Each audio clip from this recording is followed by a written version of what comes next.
Oh, okay, that worked. All right, let's get this thing started. Hey, Ground Fog, how you doing?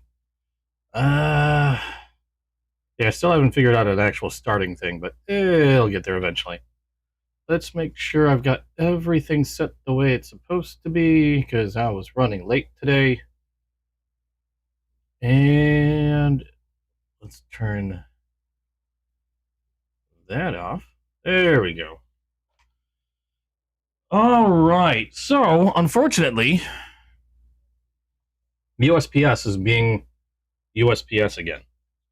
And oh, my cable is off. Let's fix that. There we go. USPS is being USPS again, and my packages for the day are delayed.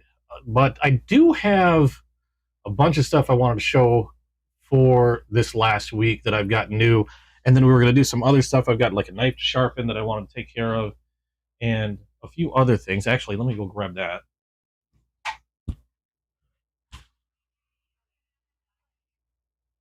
Okay, almost forgot about that knife. And then pretty much it's just going to be open chat, whatever you guys feel like talking about. Because that's part of the reasons why I enjoy doing this, is just chatting with people in the chat about knives, and I can probably talk people's ears off about this stuff. Okay, but hopefully, I mean, we still have some time. Hopefully, the post office comes through, and then we'll be able to, like, get some packages in. So let's see. Let me check with them real quick, because their timing is so weird. Today, I don't know what it is. I think my regular USPS guy has been out, which kind of bites. And when he's out, all my stuff ends up being really late. Because usually when he's in, I get my stuff actually pretty early in the morning, which is awesome. But, so, just getting ready here. Got my cloths and all that fun stuff. I'm just trying to get my cleaning materials all set and ready to go as well, because we're going to be doing some of that. And I think we're just about good to go. Hope everything is well with you guys. And one more check on the USPS real quick. I don't know what is with these guys. I've got at least like 3 packages that should be in today, and they're taking their sweet time. Some of my stuff got rerouted to other states. I don't understand what's going on there. So let's see. I've got that box though. I do have one package. I did actually open it yesterday. All right. So I think that should just about be everything, and then we can get started. It'll be a few minutes. So I want to see if we can get some more people in here. Share the stream. Let's get some people in. And we'll have some fun talking about knives. In fact, I should probably do the same.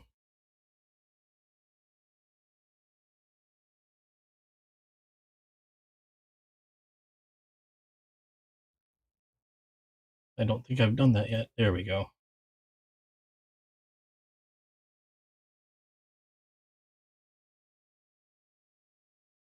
Okay. So let's get started. So we got some new stuff just this last week. Got a bunch of stuff this last week. And, oh, do I have all of it? Here we are. I wanted to make sure I got everything off to the side here. Got more packages, hopefully on the way before the stream ends today. I'm not sure where I want to start. Let's start with this one, because I thought this one was pretty neat. I still got more boxes over here. Grab those.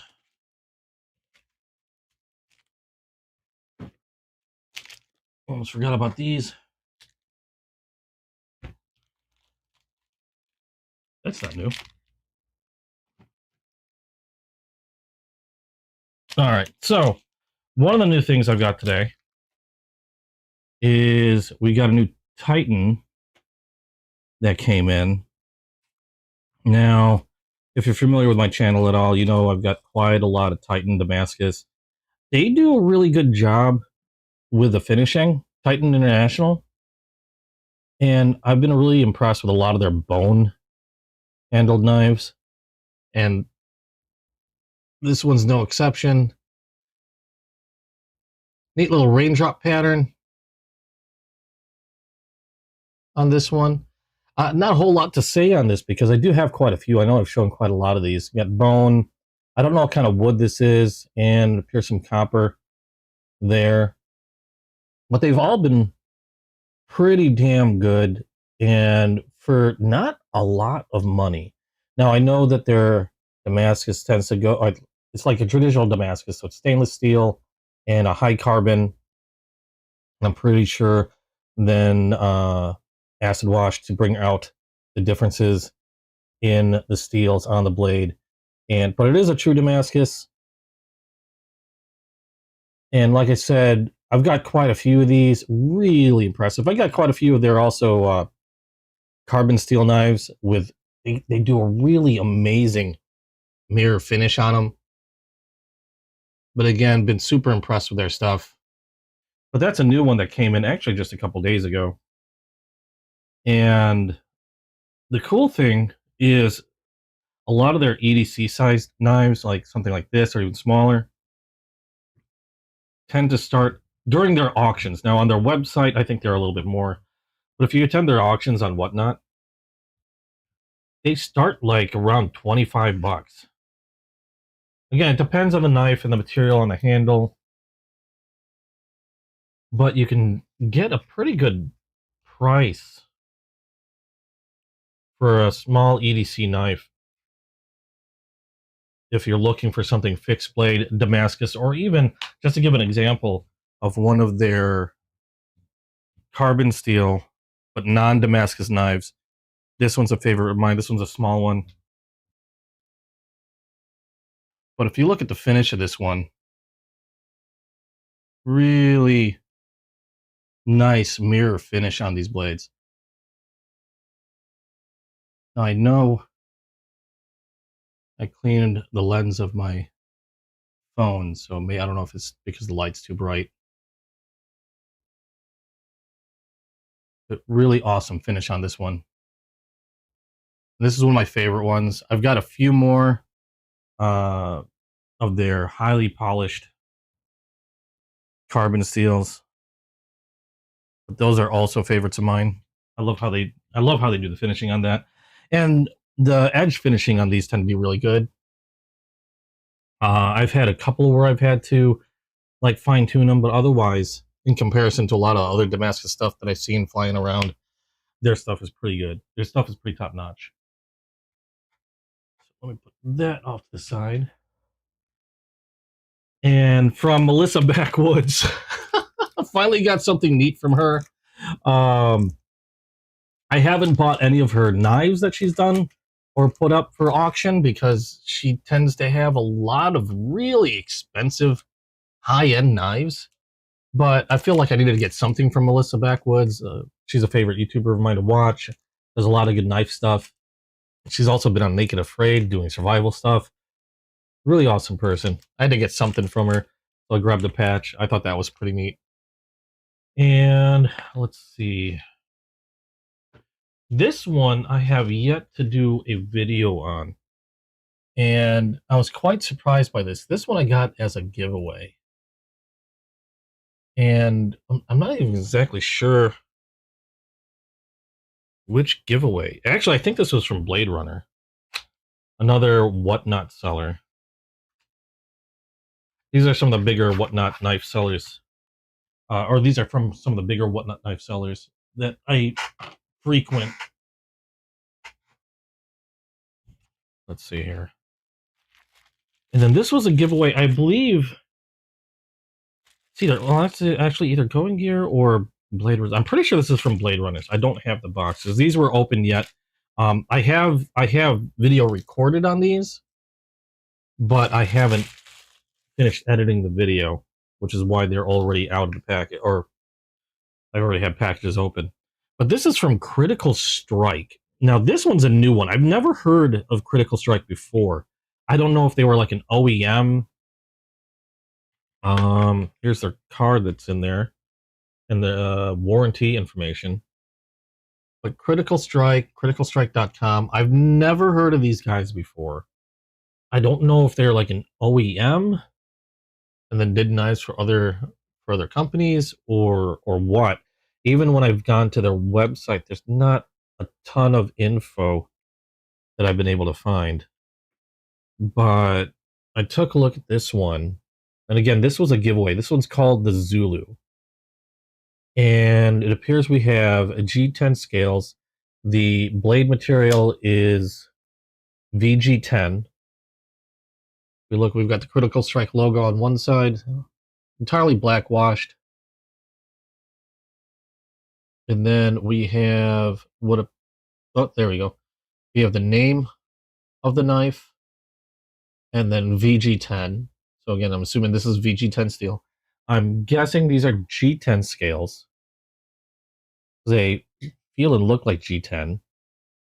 But we've got a thumb hole, dual thumb studs, and we also have a button lock. Now, this is not your typical like plunger type button lock, and these are becoming much more popular. It's like similar to the top liner locks you see at Boston. Hey, Waylon, how you doing? Morgan's going to be out today, so it's just little old me and then whoever's in chat. Excuse me. I was just going through new knives that we've gotten, or that I've gotten this week. You got here early enough. I've only shown, the only other knife that I've shown so far was a new Titan knife, Damascus steel. I've shown a number of these. I just got a new one with a new bone handle. I don't know what kind of wood that is. And it looks like copper as a little division, but they're standard Damascus stuff. I think they run about, this one ran about $25. You get some decent stuff from Titan International and whatnot. But I was showing this one because this is a knife. This is a knife I'm not familiar with. This is called the Zulu from Critical Strike. I've never had a knife from Critical Strike before, and I actually got this as a giveaway on Whatnot.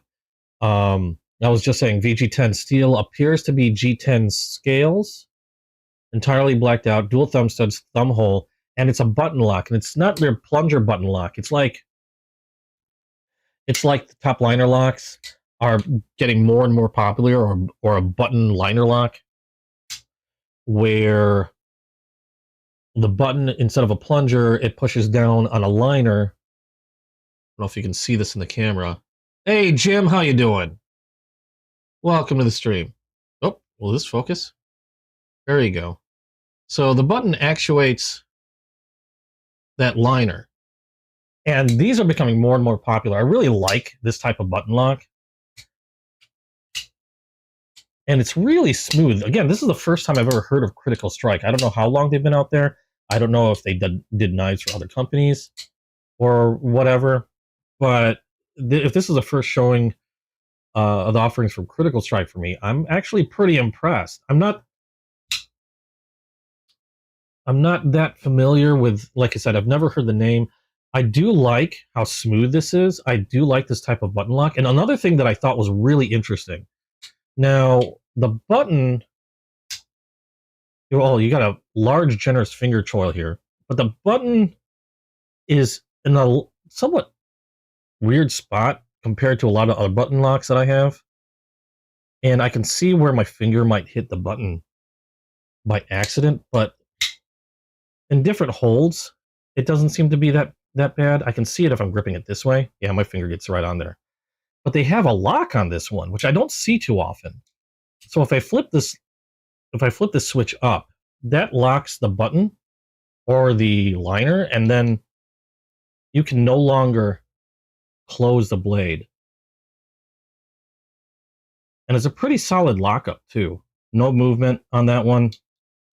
But yeah, once that switches up, it's locked. You can't close it, can't accidentally hit the button and shut it on your hand or anything like that. So that's really neat. I don't see that too often. I have a few that have a lock like this, but especially on a knife that, if I remember correctly, I looked this up and this was like around 35 bucks. Now, again, I got this for free because it was a giveaway on Whatnot, but like 35 bucks, if I remember right.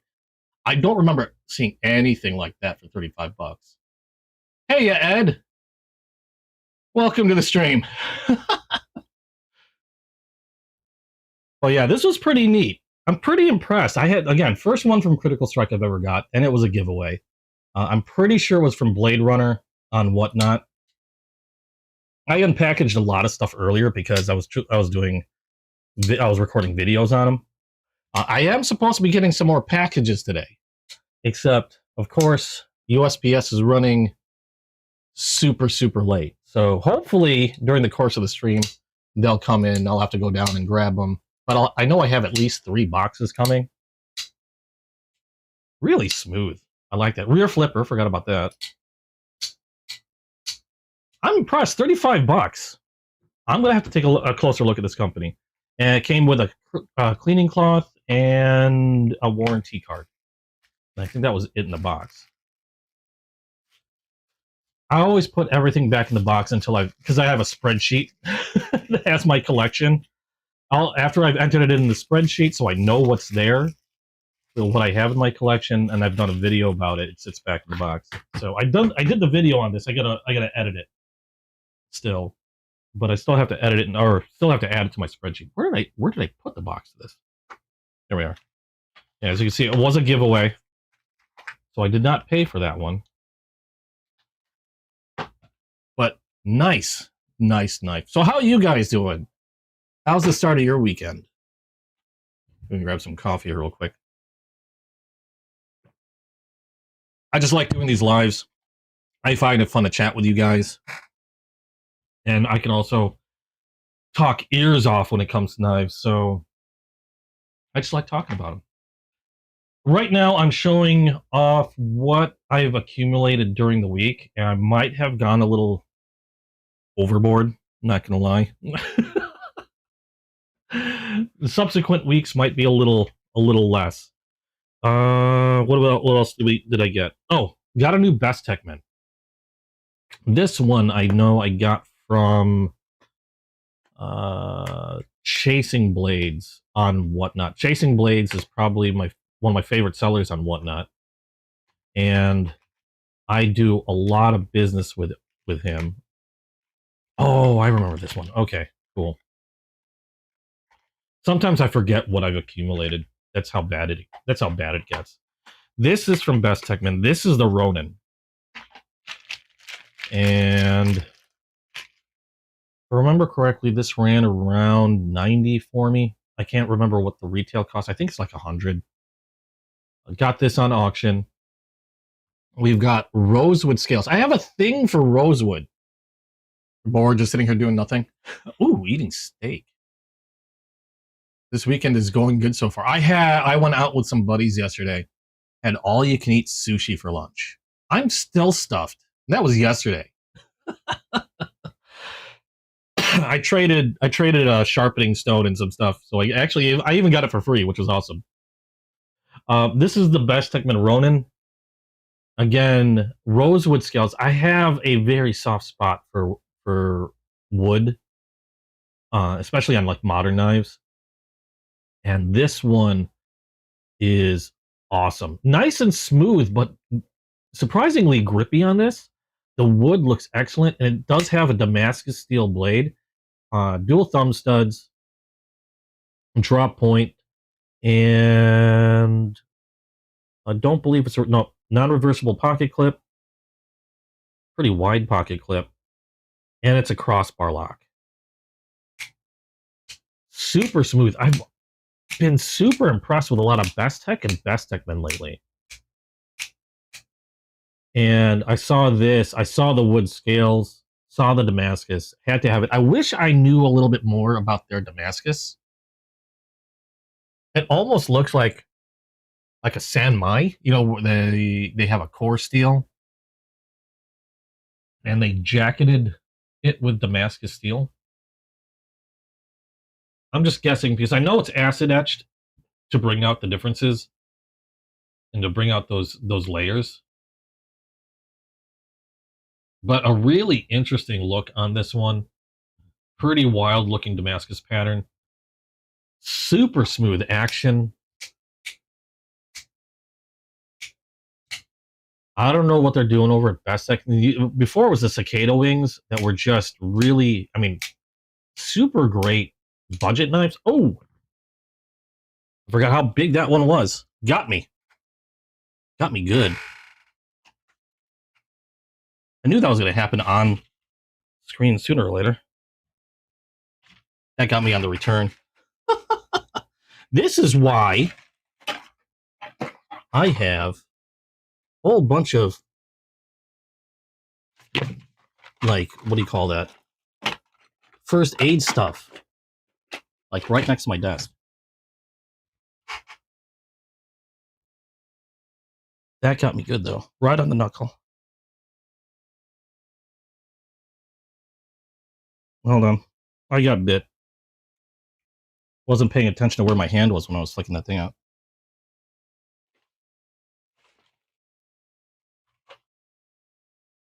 $20 billion bandages.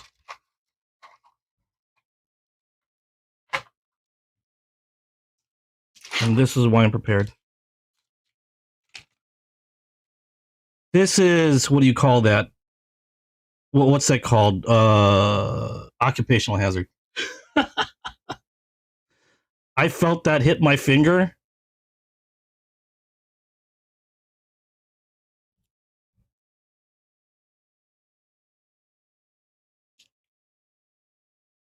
Right on the knuckle, too.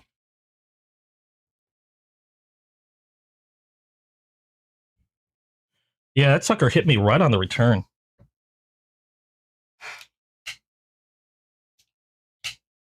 Yeah, we'll do this one-handed this time. Hold on a second. I got a little cleanup.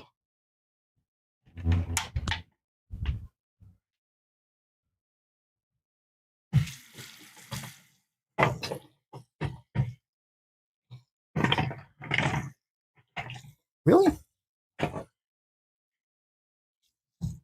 There we go. Dropping my soap bottle everywhere. Don't drop the soap. Okay. Bandage on, nice and tight, and a triple antibiotic. There we go. So yeah, watch yourself on these. That sucker bit. I'm just glad it was on the return. It got me with the back end of that blade. But still, that was a thwack. Well, I didn't harm the knife any. No, I got a bandage. Immediately got a bandage on. That's the second time I think I've done that live, but the first time, I can't even remember what I did the first time. Oh, you know what? I think I snapped a traditional knife down on my finger. And it just like caught like the tip of my thumb. In fact, I think it was this thumb. It caught like the tip of my thumb on like a snap down. Oh, you know what? I missed a spot.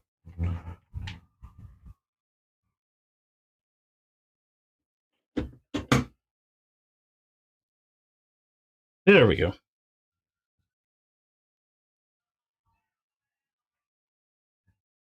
That's better. But, oh, there you go. Sharp knife. Sharp knife. I usually tend to be a little bit more paranoid and careful, especially when I'm doing live. But, you know, occupational hazard, things happen. What am I doing? I was in the middle of talking about this. What did I miss? Other than my finger. No, just super smooth action. And yeah, you know what? I forgot how long this blade was. And that's why I got myself. Where did I dropped my, there we are. As I was scrambling to grab stuff out of the first aid kit. Like Dropped a bunch of stuff. There we go. So to keep in mind, this sucker is just under 3.5-inch blade. Yeah, just under a 3.5-inch blade. Really quick. If you didn't notice that before, super smooth. Until I flubbed that up.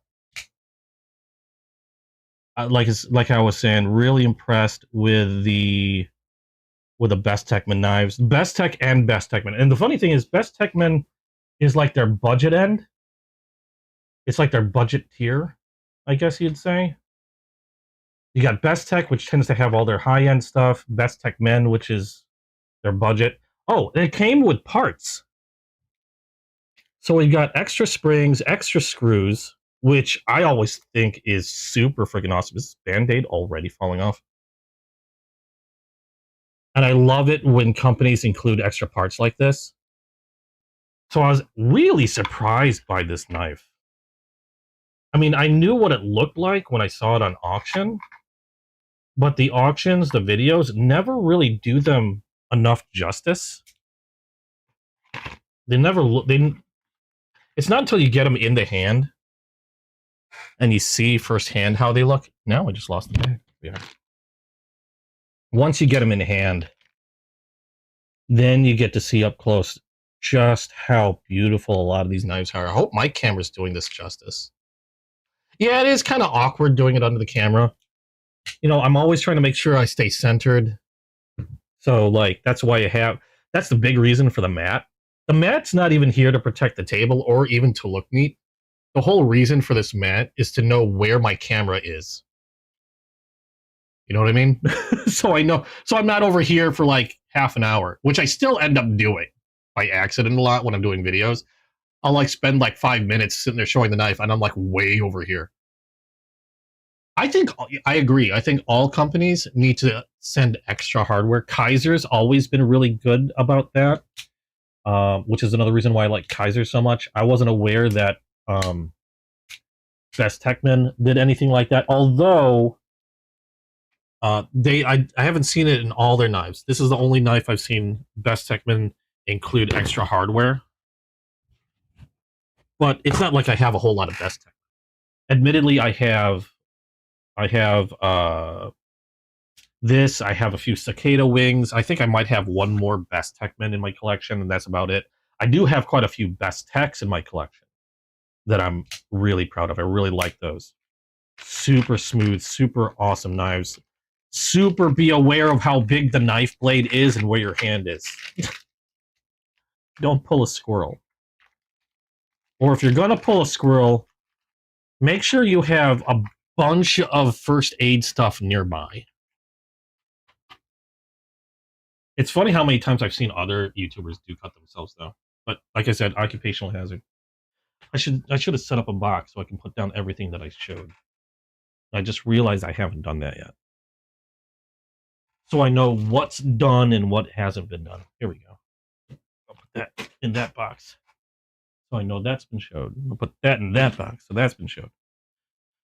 Other knives that I've gotten this week.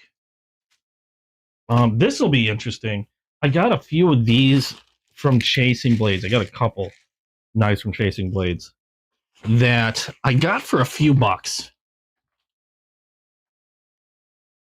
You like how Lynch NW sends screws some of their clips, even if the stock screws work? You have smalls. Oh, cool. Yeah. I think more companies need to send little extra bits. They don't have to send a ton, but those things that they know people are going to wear down, or things that just mechanically will eventually wear down, like screws because people are fiddling with their knives, springs, things like that. It's just a really good, I think it's just a really good gesture on their part, especially knowing that a lot of people that are going to get their knives or whatever equipment tend to be collectors. So they know that people are going to fiddle with them a lot. So yeah, I really think that's neat. These knives, I actually got all three of these for like $5. And they're nothing major. They're nothing special that I'm aware of. I don't even know what some of these are. These are just old knives. This one just says US on it. Definitely needs a little bit of cleaning. And the bolsters on this one are a little on the loose side. Same with a scale. So they need to be tightened up. Again, I got all three for $5. Reason being is because I wanted to see if I can revitalize these. Boycott T6 screws. I can see the need for some T6 screws, and I'll show you why in a minute. But I in very specific cases, and I can understand the usage for them. But yeah, I prefer T8 screws, even T10. This one is in better condition. I think I can do with polishing this one up. This one's a Stockman. I don't know what this one is. Like a sow belly almost. And I don't know who made this one. This one, I'm pretty sure, judging by the scale, I think this one's an Imperial. Yeah, this one's Imperial. So this one's Imperial Schrade. This one's a Stockman. Better in terms of the bolsters. No loose bolsters, no loose scales. I don't know what this was covered in and what these scales are, though. I'm pretty sure there's some type of synthetic made to look like something, but whatever was covering the scale, and the same thing with this other one, has since been removed, or maybe just the paint or dye was removed.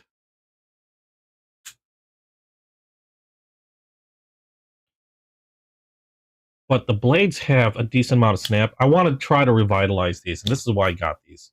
They were just dirt cheap. Three of these for $5. This one's a pretty decent toothpick if it wasn't for kind of how bad the scales on this look. This one's another Schrade. Yeah. Another Schrade, which actually has some oil on it. Let me grab a rag. I might have put some oil on this, but I haven't really done much with it yet. Nice size medium toothpick, or is that a large? I don't know. I don't normally collect toothpicks, so I know what a small toothpick looks like. Good snap on these, though. I think with a little bit of cleaning up, sharpening the edge, or finishing the edge a little better, this one is hitting the spring on the back when it snaps. I don't know if you can see it. It's kind of hard to show on this camera. I can see it because of a light reflection. Like right there. And that looks like that's the spot where it's hitting the spring when it snaps down. So a light reprofile, yeah, that made it even bigger. Might help that. Otherwise, don't want to snap that one closed. But I thought those were neat to fiddle around with. Maybe, maybe I can do something. Just something else to do. I've always wanted to see if I can, like, revitalize an old knife. Speaking of old knives, I got... If you remember last week, I showed off a vintage Hunter, which was... And I keep it wrapped up because there's no box or sheath to it. I got this Hunter, and I showed it off last week because it was born on the same year I was. I don't know what kind of wood scales these are. I thought they were bone at first, but I think they're wood, and I believe it's Paca wood. But it was born the same year that I was born. I don't know where the dots are on there, but if you want to figure it out, because I can tell you. If you want to figure out what year I was born, there you go.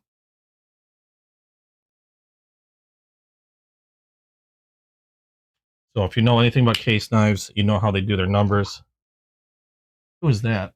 Somebody bleeped something. I forgot to mute my computer. There we go. But I liked the Hunters so much. Hunters weren't something that I normally looked at before in terms of collecting case knives.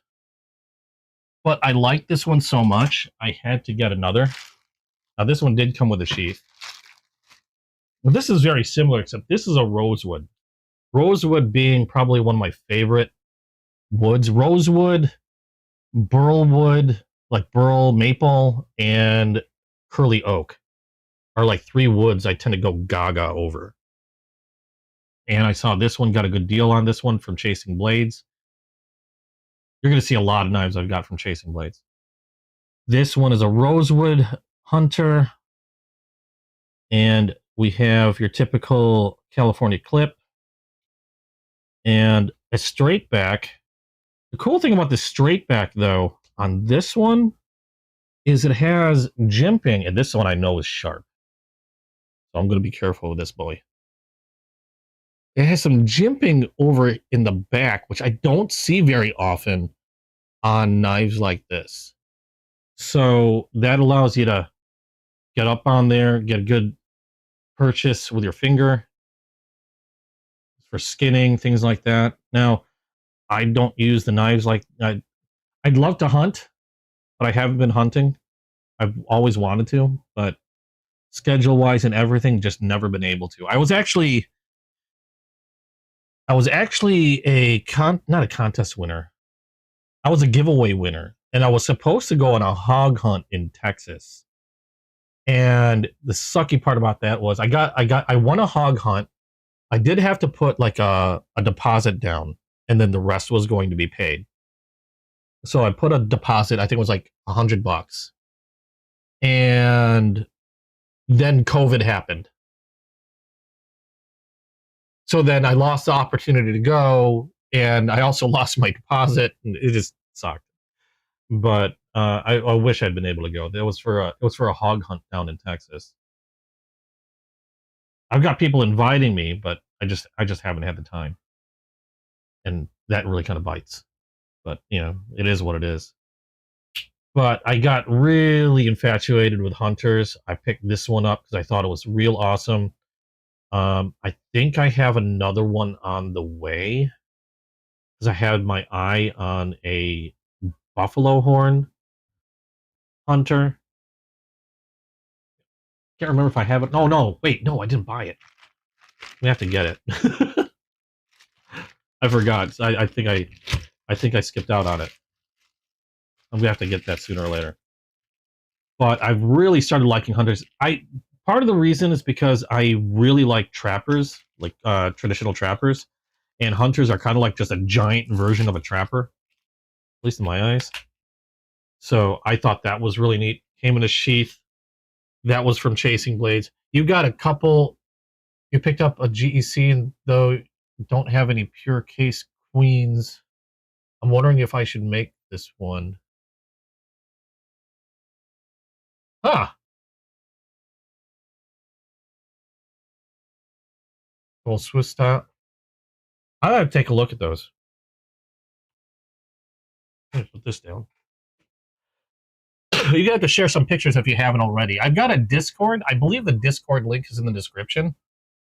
Well, I know Waylon's in there. Waylon, you'll have to share some of those photos. Take some photos and share those. I'm starting off with the traditional knives, and then we're going to move on to some modern knives that I got this week. So, on with more of the traditional knives that I got this week. No, I've mentioned it before. I do a lot of business with Chasing Blades. And does breaking in a traditional knife make it lower value? That depends on what you're doing with it and who you're talking to, really.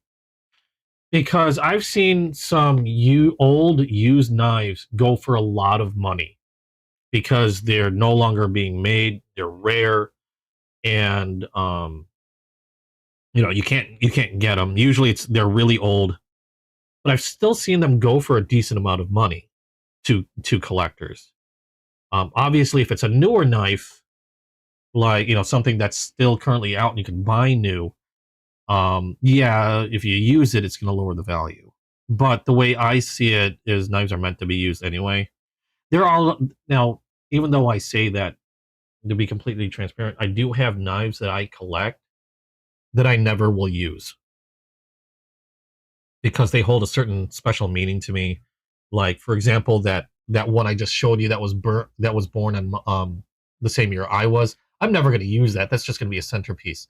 I have a few other knives that are like that are just going to be like part of my collection that are conversation pieces, centerpieces that I have in my collection for specific personal reasons. Those I'll probably never use. The only distinction is that they are usable. I just won't use them. But yeah, if it's a new traditional knife that's still available, yeah. I mean, because it's technically used at that point, it's going to lower the value. I try not to. I'm a collector, but I collect for my own personal enjoyment. I don't collect for value, if you know what I mean. So if I'm collecting something, I'm not collecting it because I think it's going to be more expensive later on. I don't. I know a lot of people see collections as a form of what's the term I'm looking for? I can't remember. Wow, I'm losing my words. Kind of like a savings account, putting their money into something else, so that way if they need to, they can sell it off and get that money back in case of emergency. I don't see any of this like that. I collect things because I enjoy collecting them, and a lot of times they might hold a special meaning for me. I just enjoy collecting knives. So while I do have some expensive knives, I also have a lot of inexpensive knives, and I cherish them all pretty much the same. Like, or you know what? I'll pause and showing some of these. Showing some of these knives. For example, two very inexpensive knives that I have in my collection that I will never sell. One of them is still currently available, so it's not like it's super expensive and hard to get. The other one is a little harder to get because they don't make them anymore, and it's kind of a vintage knife. It's a kind of a vintage knife. It is a vintage knife. Um, One of the types of knives that I put in my collection and that I try to find are squirrel knives for kind of obvious reasons. EDC Squirrel, yeah, liquid asset. See, I don't collect things to become like a monetary asset or liquid asset or anything like that. I collect because I enjoy. And here, for example, this one is a Duke Squirrel. I have, as far as I know, I've gone out, hunted down, and purchased as many squirrel knives or squirrel related knives that I could find. This one's a French made traditional style Duke, and I hope I'm pronouncing it right because it's Douk, and they say it twice, Douk Squirrel. And it's a French made traditional style knife. I thought it was a friction folder. This is actually interesting. It's a slip joint, except the spring is hidden behind. It's hidden behind this. The handle is made out of essentially a steel taco.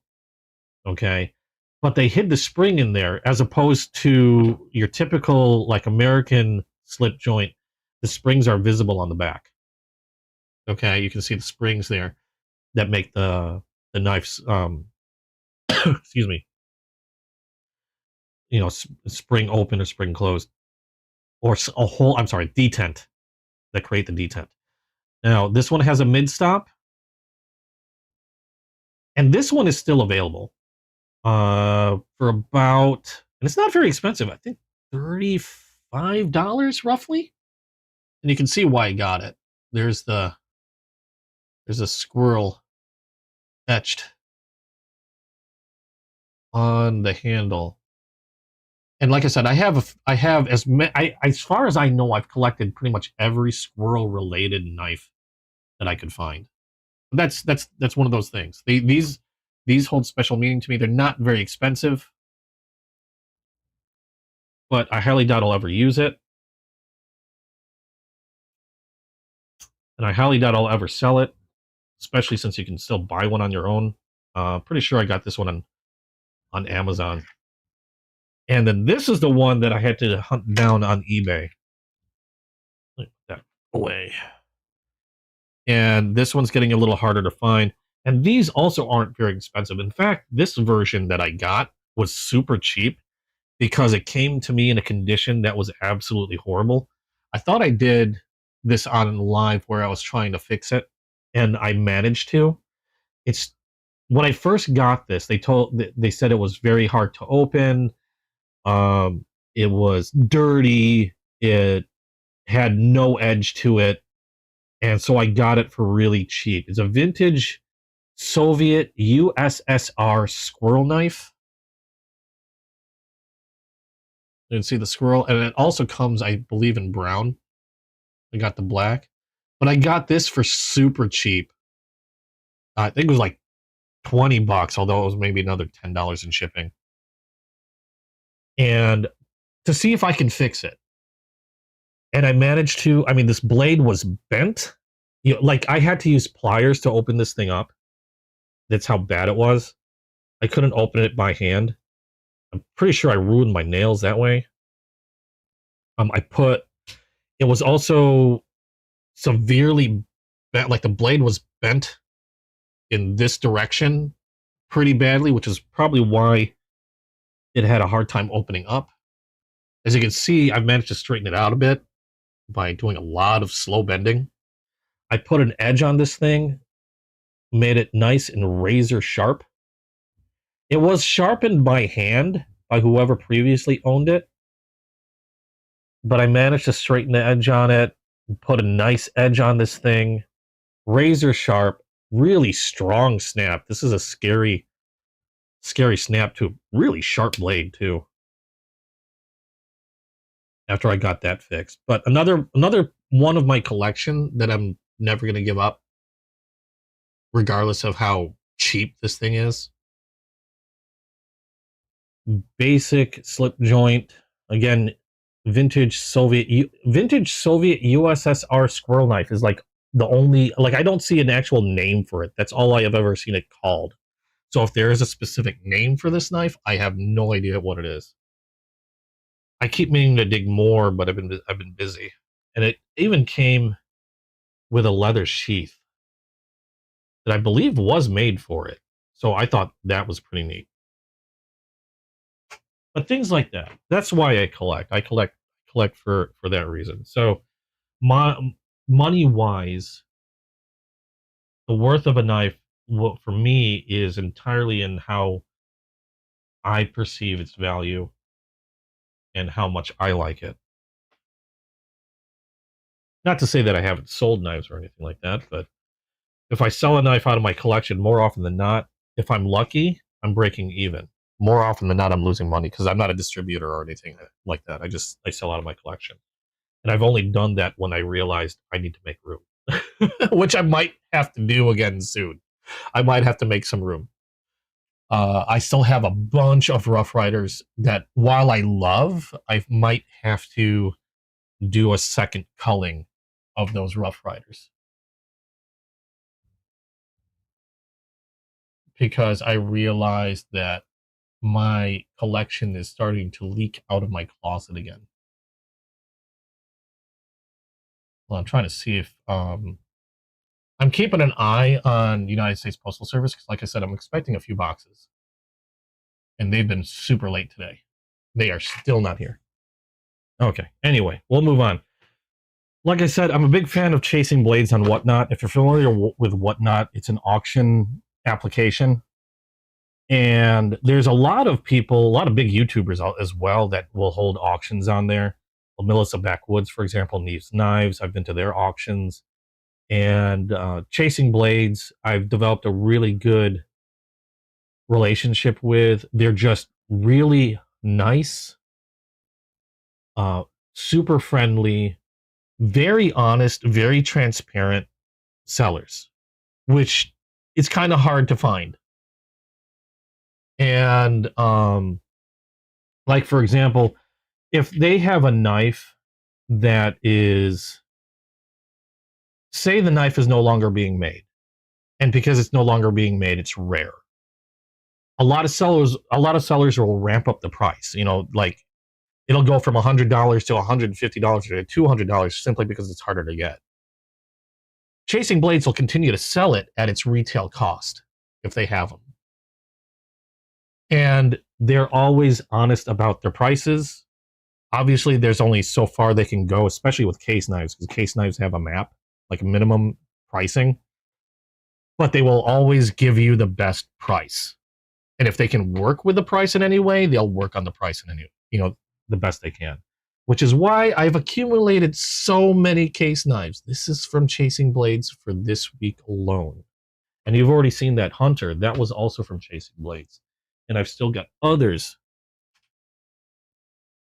Where'd that box go? I was just staring at the box from. Oh no, this is from the box. Okay, from Chasing Blades. I'm waiting for more. Although those won't make until next week. These are the new case knives I got for this week. Let's start. I'm gonna try to start them off in order in which I kind of got them. There we go. Now, I've been a big fan of trappers. And I've seen these around. I thought I get confused sometimes, like peanuts, tiny trappers and stuff. I saw this tiny trapper and I fell in love. I love trappers. I like trappers. I like mini, or yeah, they call them mini trappers. So you have your regular size trapper, you have mini trappers, and then you have tiny trappers. And this thing is cute as hell. T-Cal. Who's T-Cal? Not familiar with the name. Is a seller on Whatnot as well?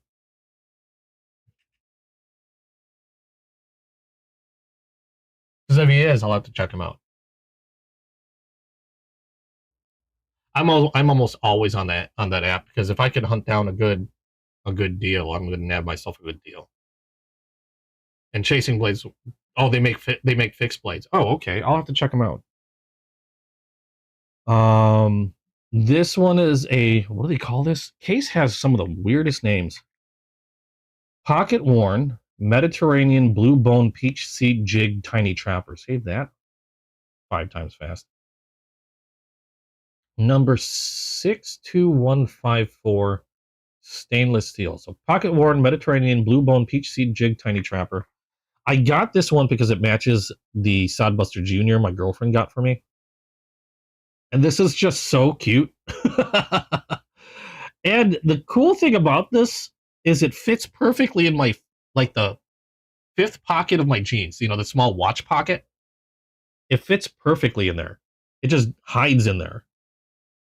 So really, obviously, really easy to carry. Maybe not the sharpest blades on the planet, but I got this one. I believe I got this one pretty sharp. All I've had to do is give it a good stropping, and then it's good to go. But I just thought they were really neat. Case has been great with really clean wells. And again, big fan of trapper knives, and finding out they have these really nice tiny trappers, I just thought they were really cool. These things are tiny. Where's a regular trapper? I have a regular trapper out here somewhere. Actually, I'm kind of surprised I don't have a regular trapper around here somewhere. They're all currently put away. I do have. Here's the Sodbuster Jr. my girlfriend got me. So same series of knives.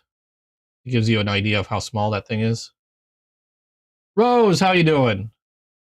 He's making a couple folders now too, but mostly fixed blade. USA, pretty good stuff. I will check T-Cal out. In fact, before I forget, because sometimes it's hard for me to refer back to the chat on information. This is why I got these little notebooks. Little field book. I can write down stuff I can look up later, because otherwise I'd have to go back to the video and then sift through all the chat to see what somebody had mentioned. T-Cal fixed blade. You said USA made?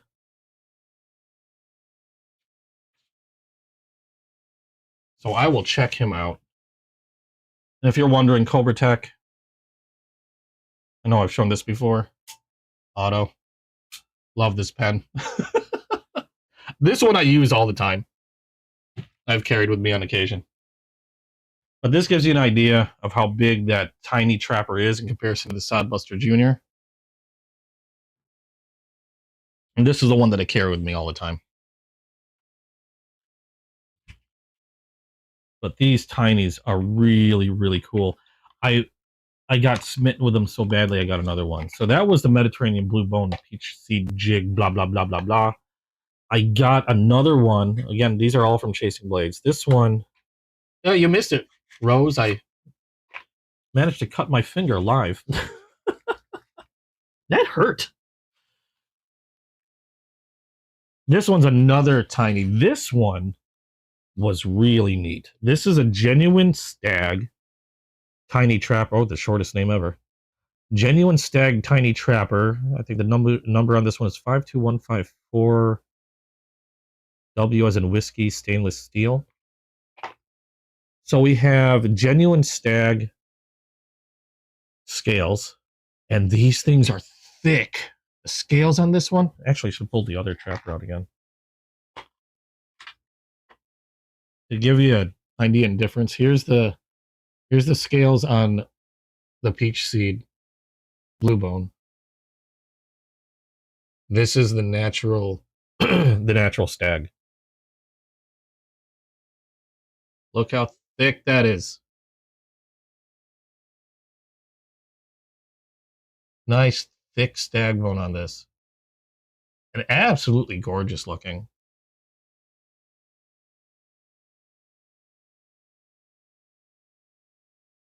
Otherwise, similar trapper. They're both tiny trappers. Did I have this on the right one?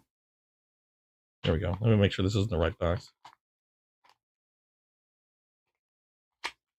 Actually, it's going to bug me if I don't wipe this down. I'm very particular about how well I take care of my knives.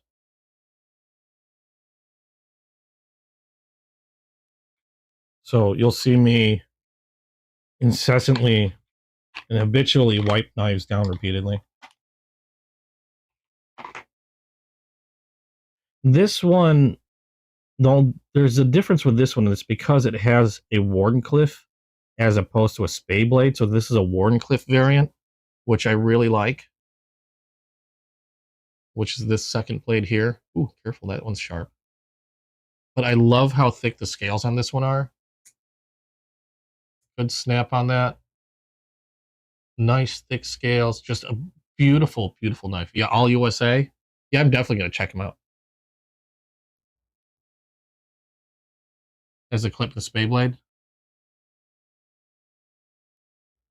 Yeah, this one is a Wardenclyffe variant, which I thought also was really cool. But I'm really liking these tiny trappers. My only worry about these tiny trappers when it comes to carrying them, because like I said, they fit really well in that fifth. This Band-Aid's going to bug the hell out of me. It's coming off. They fit really well in that tiny watch pocket or the fifth pocket of my jeans, but they're so small. Alexa, shut up. Really? God damn. I'm rude to my Echo. If there's ever going to be an AI apocalypse, I'm toast. The biggest worry I have about these is they're so small. I'm afraid to lose them when I carry them around. Just simply because they're so tiny. I mean, it's in the name. So while I do carry the blue one, I haven't carried this one. I'm terrified that I'm going to do something. It's going to go flying out of my pocket and I'll never see it again.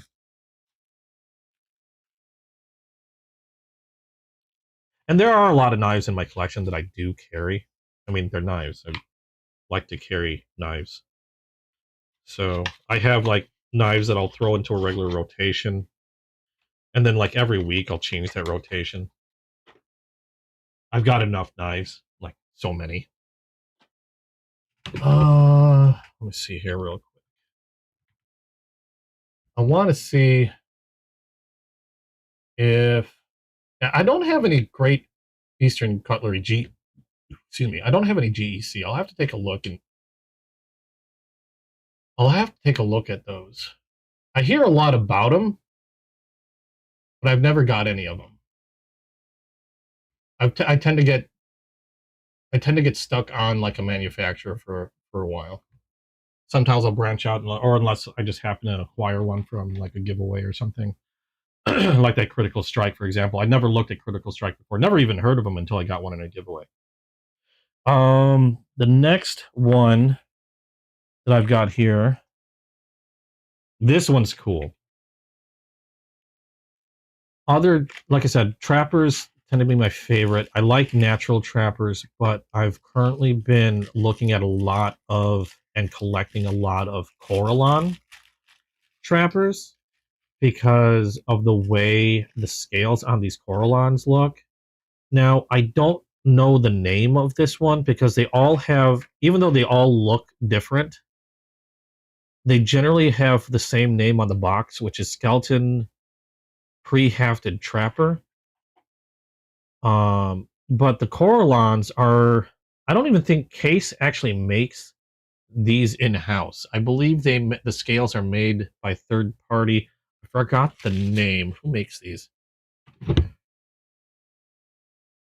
Because it's a very specific person.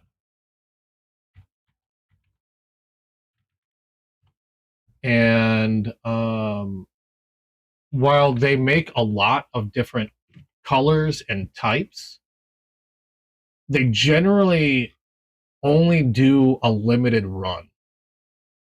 So if you find a Coralon Trapper, a lot of times they'll only come in like they'll be anywhere from only 500 to maybe only only 2,500 made. I forgot who makes these.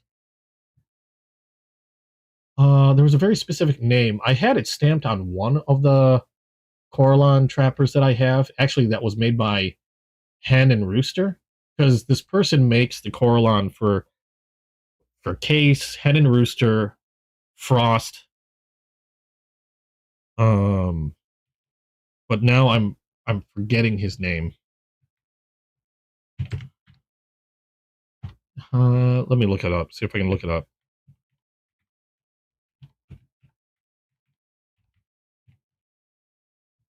But regardless of who he makes them for, they're all relatively limited. Like I said, I think anywhere from either only 500 made to 2,500 made usually. Michael Prater, that's who does the Coralon. Sometimes it's stamped or etched on the blade. But I thought these Coralon scales look absolutely beautiful. This one has a lot more black on one side. Still thought it looked really neat with the whiter pearlescent edges towards the bolsters.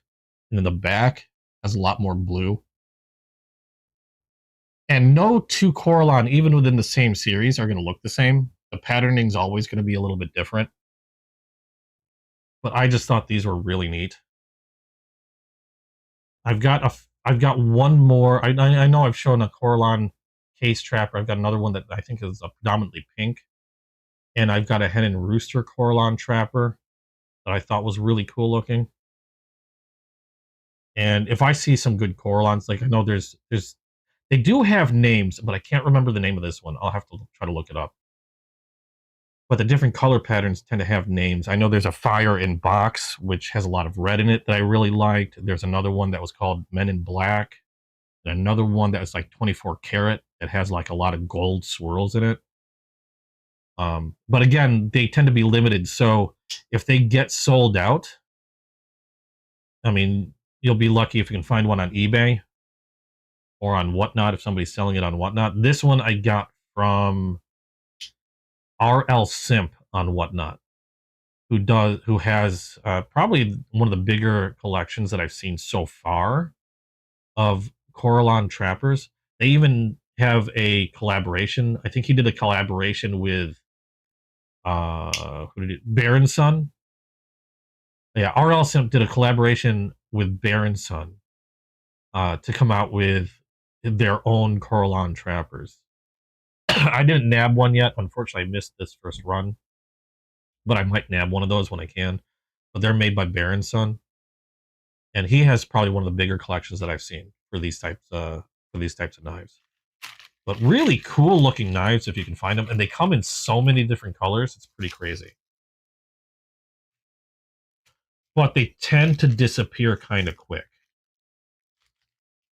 Oh, we're back, Waylon.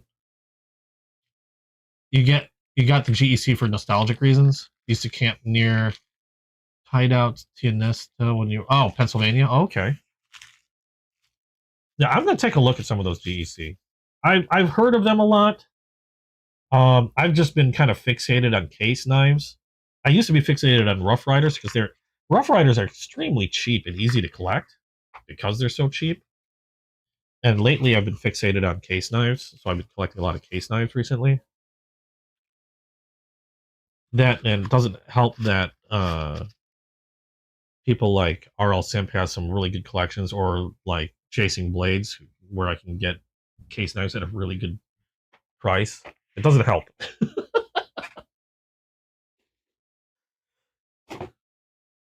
Okay, other case knife. The last two I got, both from Chasing Blades. Yeah, that one Coralon I got from RL Simp. These last two are from Chasing Blades. This one, I was going to do something special with this. And then I got it in my hand. And then I realized I'm not sure I want to do it or do what I wanted to do originally. Hey, Kingsport. Yeah, I'm just going to call you Kings. Sorry. How you doing? Welcome to the stream. Amazon sent you a counterfeit Civivi C. Oh, really? Wow. Oh, you did return it. Oh, good. That sucks. The amount of counterfeit stuff that's been flying around. Actually, you know what? You're lucky you got a knife. I should show you something. I don't know if I still have it. Oh, wait, no. I put it away. Unless it's still in this drawer. Hold on. No, it's not in that drawer anymore. I moved everything out. I put it in storage. If I find it, I'll show you, but I think I put it in storage, so I don't have it out. Because I wasn't planning on showing it again. But good thing you were able to return it. I got lucky too. I ordered a knife from Amazon, and the funny thing is, it was a Civivi, and it was one of the newer Civivis at the time. And I believe it was this Civivi Ananki.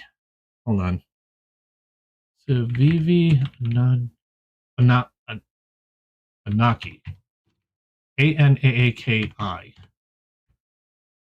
Yeah, the Civivi Anaki. So I ordered 3 knives. I got a 6 gil. I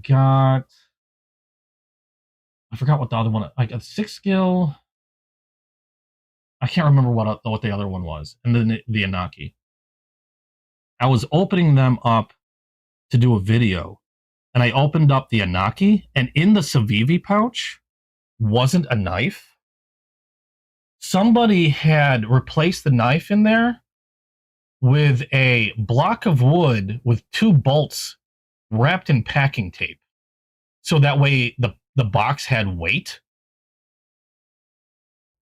So, you know, the box and the taco pouch actually had weight inside, but it wasn't a knife. It was just essentially a taped up piece of junk.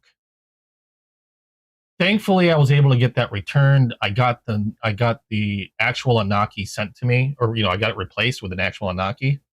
So I feel like I lucked out on that. Thankfully, I was recording because I was trying to do a video. So thankfully, I had like recorded evidence that like I just opened the package, I opened everything up, and I should have noticed because it was like every Civivi I had, some of them might be taped, some of the boxes aren't. Most of the time, the boxes aren't, but this was shrink wrapped. Like it was the first Civivi box that I've ever got that was like heat shrink wrapped. And that should have ticked a flag in my brain. But yeah, open it up. It was just a bunch of junk, like a block of wood and 2 bolts taped together. But I lucked out. Amazon took care of me. So I don't necessarily think Amazon was doing anything nefarious. I think it was more somebody probably bought the knife swapped it out with junk, heat shrunk wrapped it, and then returned it. And because it was shrunk wrapped, Amazon didn't think to check. They just probably thought it was like, they never opened the box. Because you see something like that, and it's like if they return it saying that like they never opened it, they're probably never going to check. And then I ended up with it. But again, thankfully Amazon took care of me on that, so that was pretty cool on Amazon's part. Excuse my finger, I cut it live. Jim was here, he saw what happened. I'm guessing I already have one, but Deadwood Knives has a squirrel. Yes, yeah. Hold on. I do have one. I do. I'll show those in a little bit. Let me get through these and I'll show you the squirrel knives. Remind me in a little bit after we get through these two cases. Yeah, it sucked, but Amazon took care of me. I'm glad they were able to take care of you, so that's awesome. I do have the squirrel trapper. I have the squirrel sodbuster. Like I said, I hunted down every squirrel knife that I could find because obvious reasons. Anyway, I got this knife from Chasing Blades. There was something I wanted to do to this knife that I've seen a lot of other people do. And so I bought this one with the intent to do what I've seen other people do with it. And then I opened it up. This is a natural white bone case trapper. I don't know if there's any specific other name to this. Yeah, natural bone smooth trapper. 6254 stainless steel SS. And it's hard to see. Hold on. You have a rooster knife for there you go. See, you understand. It might be hard to see on this camera, but there's a lot of neat freckles, and I like the natural look of the bone. Originally, my idea was I've seen people dye these different colors. They'll buy a natural white bone like this, and then they'll dye them. And I've seen some really awesome looking custom dyed knives. And so that's why I bought this, is I wanted to try my hand at dyeing a knife. But the problem I ran into is I opened it up, took a look at it, and then I fell in love with the natural bone. And now I don't want to. I might have to get another one to try and dye. But yeah, after seeing this knife for the first time in my hand and seeing how good the natural bone on this knife was, just how pretty it is. There's some even gray at the end. It just looks really cool. That now I don't want to dye it. I just want to keep it the same natural bone color. I do have a thing for the natural look, so that could be it as well. But I just thought this trapper looks so nice, and it I don't think the camera does it justice. I think the camera doesn't do it enough justice with how good the bone looks. But yeah, I was going to dye it. I love the imperfections. The imperfections looked amazing. Yeah, there's good and bad imperfections, but the little, I call them freckles, the little tiny black dots that are all around in that natural bone, I call freckles. I just think it looks really neat. I was going to dye it like a green or a blue or maybe multi-color, like a greenish blue, like a bluegill or something like that. But I can't bring myself to do it now because it looks just so good. It's just so pretty.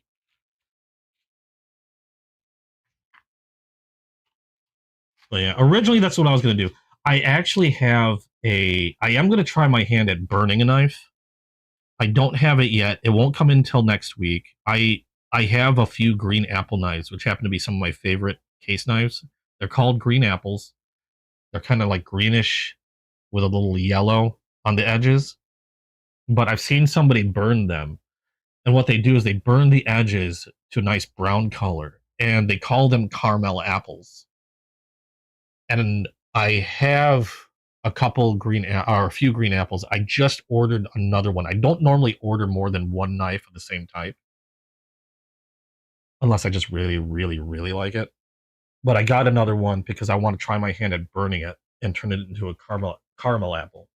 So next week live, we might try that live next week. Well, yeah, we might try burning that on stream. Last one from Chasing Blades. Well, not the last one from Chasing Blades. The last traditional I got from Chasing Blades is this. This one is my first Now, it is a trapper, but it's my first buffalo horn. I just thought it looked amazing. And these are not cheap. So we've got actual buffalo horn for the scales on this one.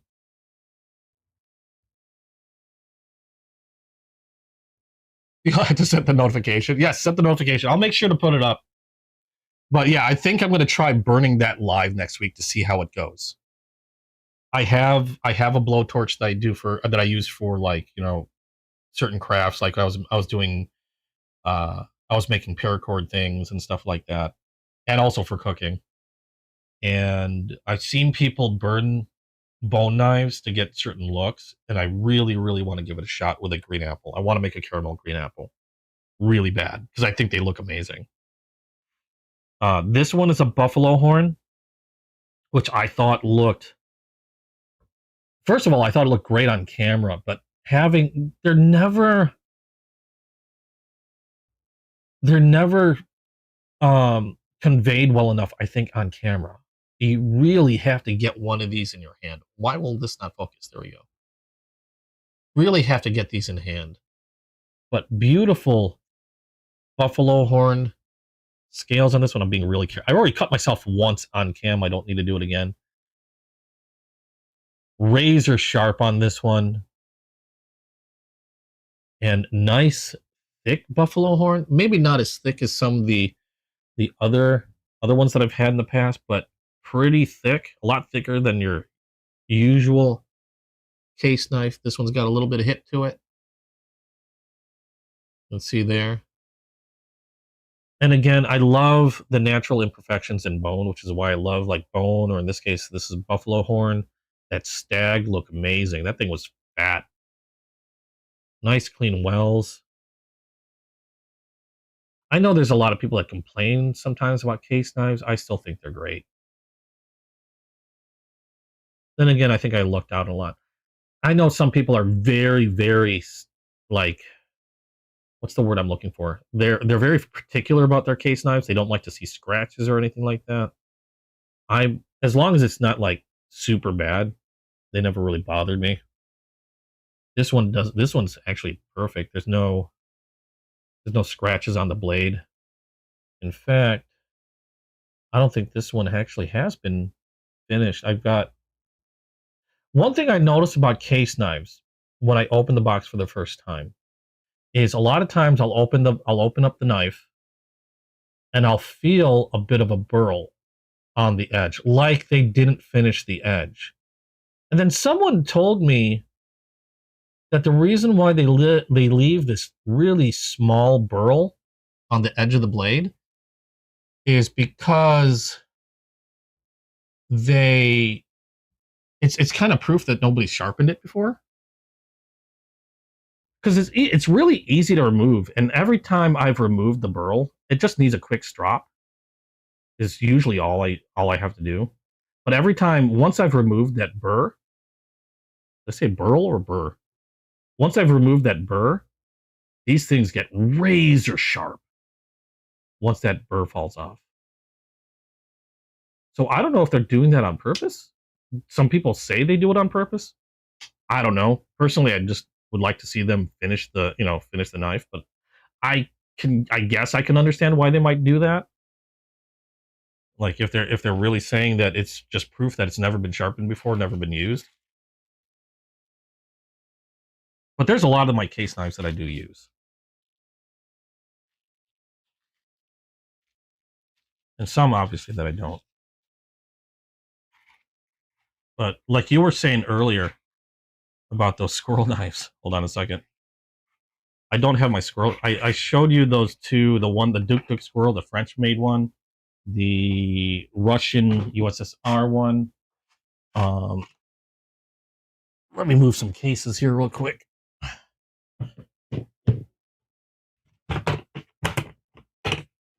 And then I also have the squirrel knife from case that I still have it in the box, so it's kind of buried somewhere. But I have this case knife that has an etched squirrel on it. Actually, which case did I put this in? Ugh. I'm looking in the wrong box. I was looking in the wrong box. And you can see I swaddle these because they're special to me. I'm supposed to keep them in the box. Sounds like an excuse for bad QA. I know it sounds weird, but it's been really consistent. Even on knives that, like that buffalo knife, everything on that knife is perfect except for that little burr on the edge. But like I said, every time I've had a case knife and I've just removed that burr, razor sharp.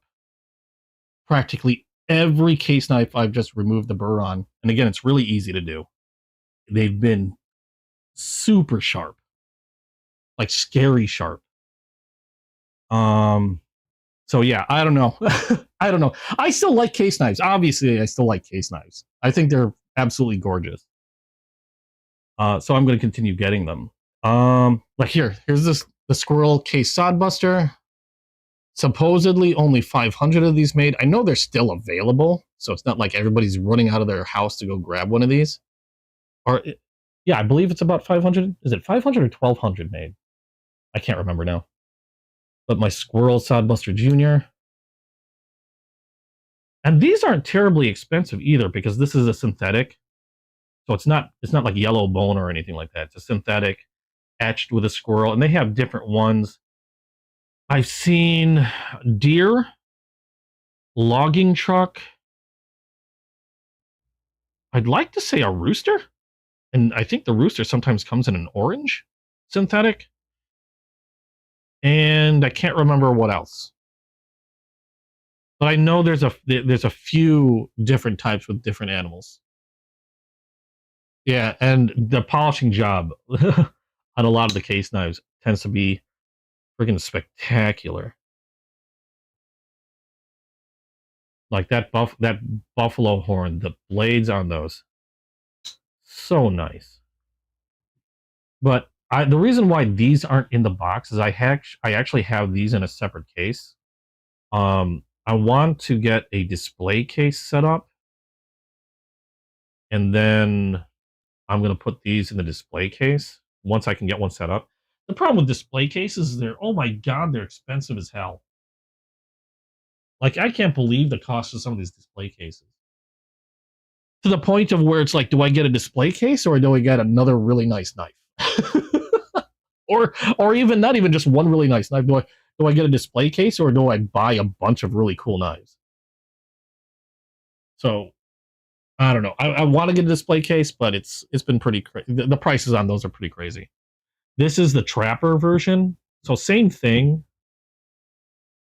Slightly different squirrel etching on this one, but it is a Trapper. And for some odd reason, I didn't wipe the fingerprints off of this one. I should. A traditional Trapper with your California clip point, your spay blade. But yeah, I saw these. These were some of the first case knives. Actually, these were probably the two first case knives I've ever got. And then there's one that's in a darker brown. It's etched bone. Like I said, it's buried somewhere, so I don't want to pull it out right now.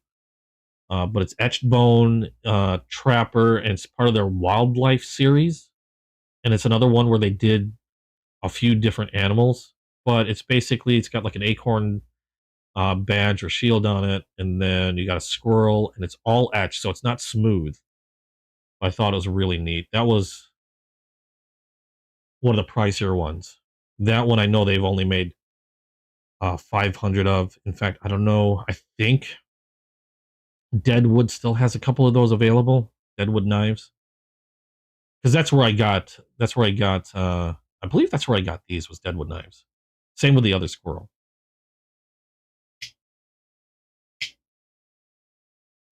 And I even have a modern squirrel that doesn't have a squirrel on it. I think I showed it last week, but it's called the Squirrel. So I had to pick it up anyway. And that one, let me move some stuff real quick. I've got so much crap here. That one would be Where did I put it? I'm looking at the wrong case. There it is. That would be this here. This is the Remet Squirrel. There's no etching on this one. Oh, they have a rooster. Is the rooster in orange? You need to get that one. You got to get that if you don't have it yet. There you go. You know what? I'm kicking my camera.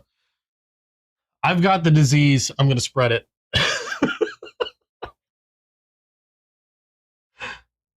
I'm going to spread it. I'm going to share it with everybody. You're going to get both? There you go. They're not terribly expensive. I think, at least from RL Simp, I can't remember how much it is on the websites. I know RL Simp was selling them, or he had one. I don't know if he has them anymore, but they were going for like $58. So they're not, as far as case knife goes, they're not that bad. This is the Remet Squirrel. So there's no squirrel on this one, but it's called the Squirrel, so of course I had to get it. It's a Remet traditional style knife, only made with modern materials. So we've got a titanium oil slick, like purplish scale on this one. It is a slip joint pocket clip, titanium pocket clip on this as well. M390 blade. But of course I had to get it because squirrel. And a really strong slip joint on this. Good grief. So I had to get another one. And I'm trying to put it, like I said, I'm trying to put a display together with all the squirrel knives that I've got. And there's another squirrel knife that I don't have that I'm debating on getting, but I have it only because it's called a Squirrel Hunter. And while it does depict a squirrel on it, it depicts a bunch of dogs hunting the squirrel. So I don't know if I want to get it. Whereas all the other squirrels I have are kind of like, you know, innocent squirrels just sitting there having fun or whatever. This one is getting hunted down. I don't know if I want that one in my collection yet or not. I know that one's made by Case. I have to come to a decision on whether I want to buy it or not because I don't. It's going to be one that I believe that's going to be harder to get the more time passes. But those are all the traditional knives that I've gotten this last week. So now we're going to move on to the modern knives. This one's going to be a fun one. Morgan's going to be upset that she missed this one. Because, let me see if I got this right. That goes there.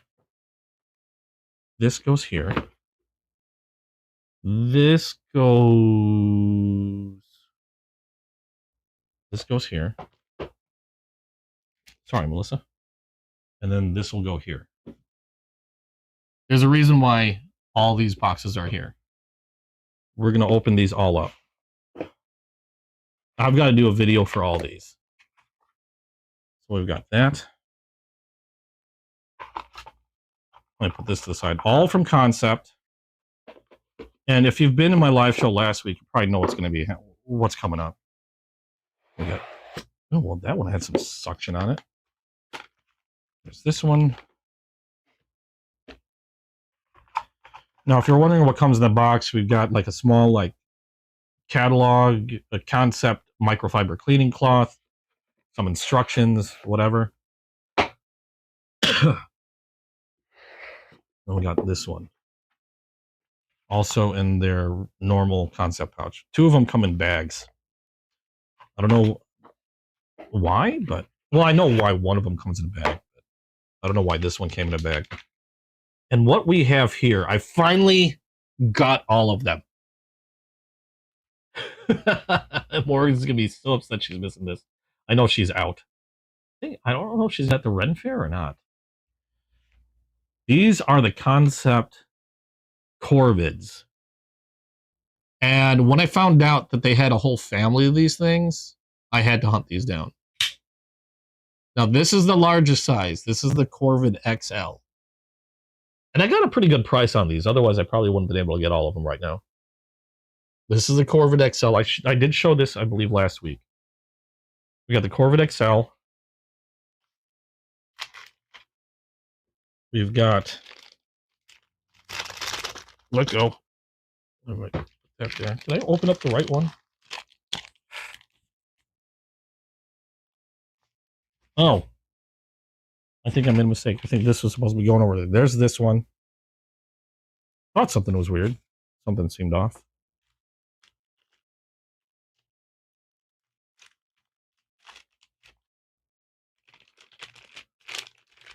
You got the roosters are on the long list. Gotta get them, man. Now you have to get them. It's just it's a fun thing. This is one of the things I enjoy about collecting. And we've got this last one. So I have 4 corvids here. Now they all come in various scales, colors, various blade finishes, even various materials. Like I've seen them in micarta. I've seen them with high-end steels. These are more probably your budget end. Not which isn't bad, but like 154 cm, I believe. This one is also 154 cm. Yeah. So we have the Corvid XL. We have the Corvid M Plus. We have the Corvid. We have the Corvid M. And we have the mini Corvid. I had to get all of them. So I have all their sizes. And I just thought this is hilarious. Oh, a Corvid's on the long list. I'm sorry. Okay. There is one more Corvid that I believe kind of fits in here. However, that one is not like these. That one is a fixed blade. I believe they call it Corvid S. I think. I could be wrong. But it's a fixed blade Corvid. It's not a folder like these are. So these are the folders. Again, the Corvid XL, Corvid M Plus, Corvid M, and the mini Corvid. And these are for the mini especially is just friggin' adorable. And I don't want to close it on my finger. I've already cut myself once today. And they're all really nice.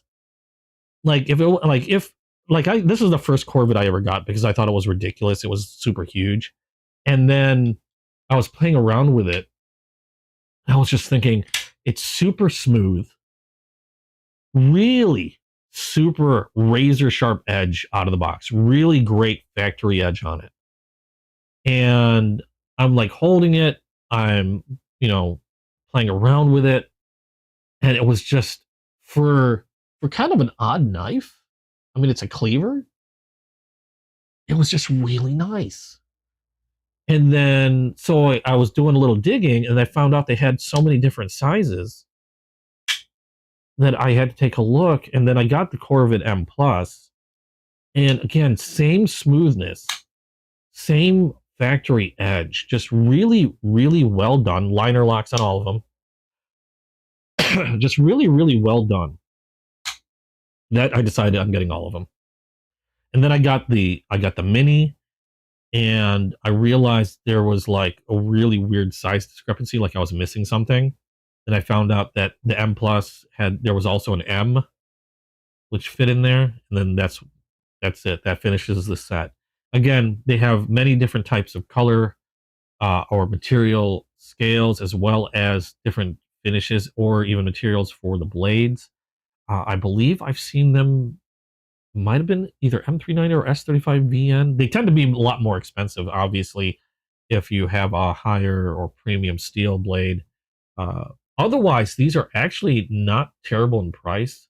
The mini Corvid, I believe, was even more expensive, or at least I paid more for the mini Corvid, I think, than I did the M Plus, mainly because there was a sale going at the time that I got it. And I think I got one of these on Amazon. I can't remember where. I think I got this one on Amazon. And I think I got this one on Amazon, the M Plus on Amazon. This one, I think I bought from Blade HQ. And this, I believe I got from Going Gear on Whatnot. I'm pretty sure I got this from Going Gear. So, all different places. Got a good deal on all of them. Otherwise, I probably wouldn't have been able to get all of them. But I just thought the entire family was really neat. The Sleepy Hollow Mini... What? What do you mean, Sleepy Hollow? Oh, you're gonna make me look. You're gonna make this. Is this revenge for making you want a rooster?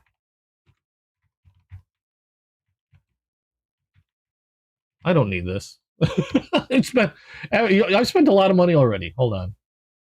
What do we have? Where is this at? I've got. Oh my god! Is that it? No, that's an Amazon link. Where is this Sleepy Hollow? Oh my god! 145-inch with the headless horseman on it. 154 CM blade. Where? How much? 60. Ooh! Really? That's not nice. Where are you seeing it for 35% off? We have two Halloween knives, a bat and cat, and Sleepy Hollow. Sleepy Hollow is kind of cool. Where's the bat and cat one? I see a Christmas one. That's kind of funny. I do have a Halloween knife coming in, but it's not from Concept. Oh, it's at Concept.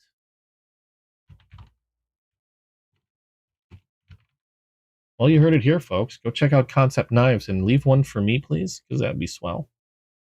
I've already spent a lot,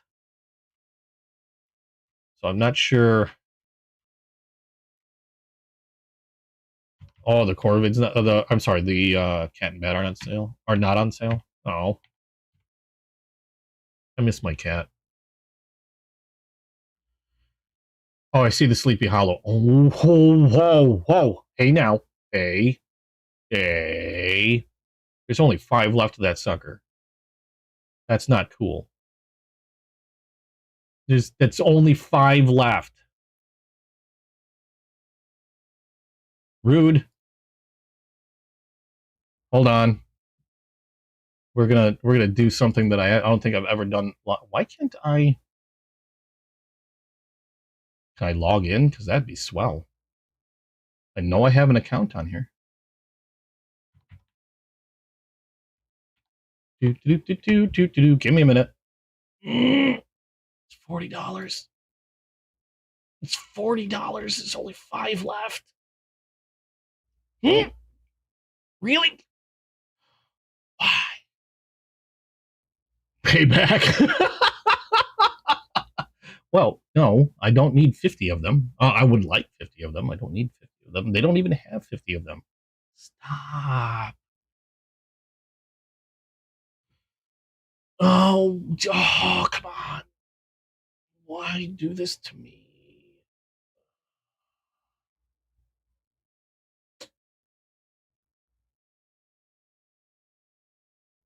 Okay, so there might only be 4 left in just a minute.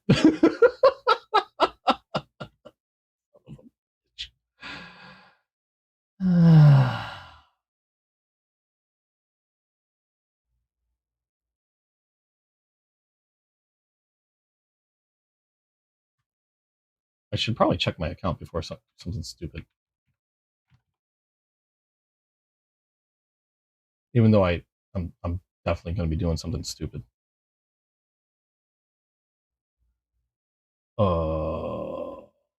Let me look. Click faster. I'm doing a live here. I forgot. You know what I forgot to do is I forgot to check my. Forgot to check.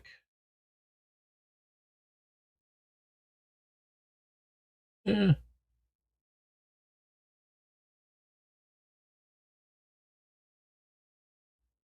Hold on. Hold on.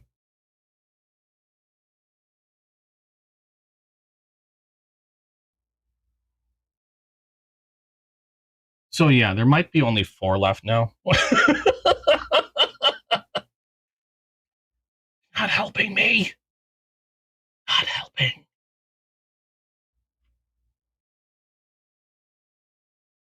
God damn it. I already have a Halloween knife headed my way. I didn't need another one. Even though that was $40 on sale. Rude. Okay, getting off that freaking site. Closing Amazon. Oh, yeah, bye. Go away. All my logins. Shoo. Okay, so that happened. Damn it. Well, I might have to sell this one.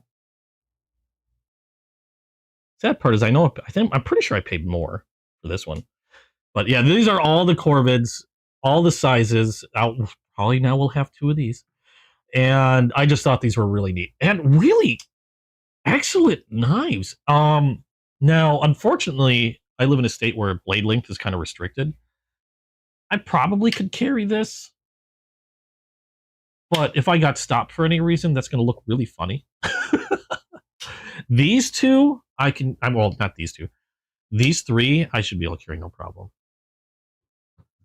Yeah, this big honking one though, it's going to turn some heads if I ever pull this out to open a box.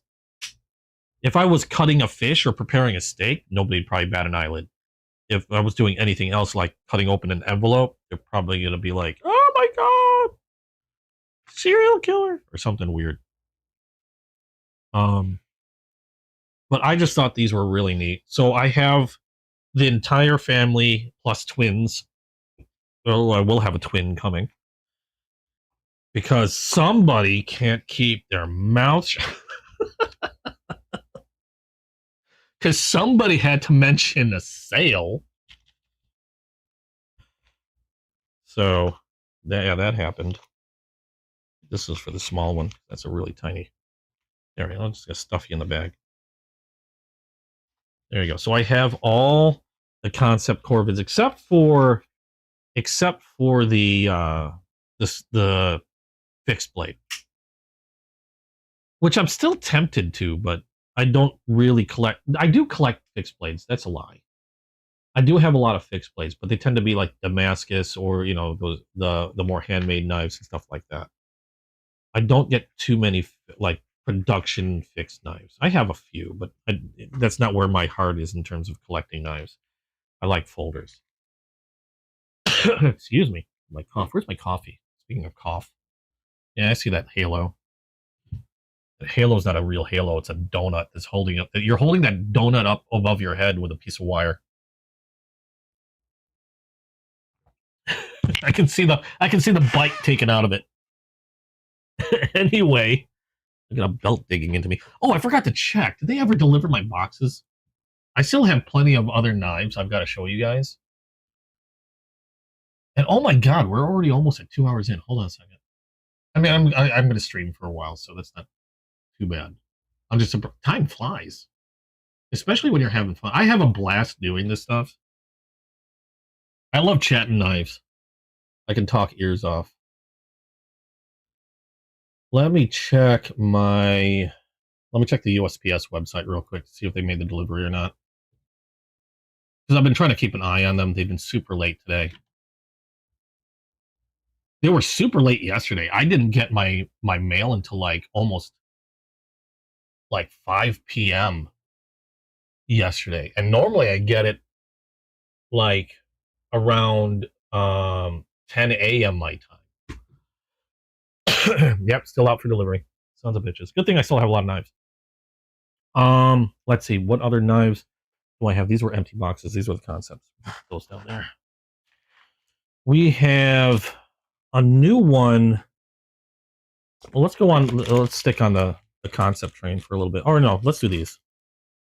I got another one from Bestech. This one was from Chasing Blades. And this was a Bestech knife. I've got a few Bestech knives I got from Chasing Blades because he got his hand on a few knives that were discontinued and numbered, which I kind of have a thing for limited stuff. Admittedly, it's not the best thing, but I have a thing. This one looked interesting because it wasn't super expensive and it was a Bestech. This is their Komodo. Not a lot to say about this one. Not that it's bad, but we've got G10 scales. We've got a reversible pocket clip liner lock, and we've got a D2 steel blade with thumb hole for deployment. We've got some jimping back there. I don't know the length of this one. I keep misplacing my shite. I had a tape measure at some point. I decided to do. Here it is. This one is just at 3.5 inches long in terms of blade length. Rear flipper, as well as the thumb hole.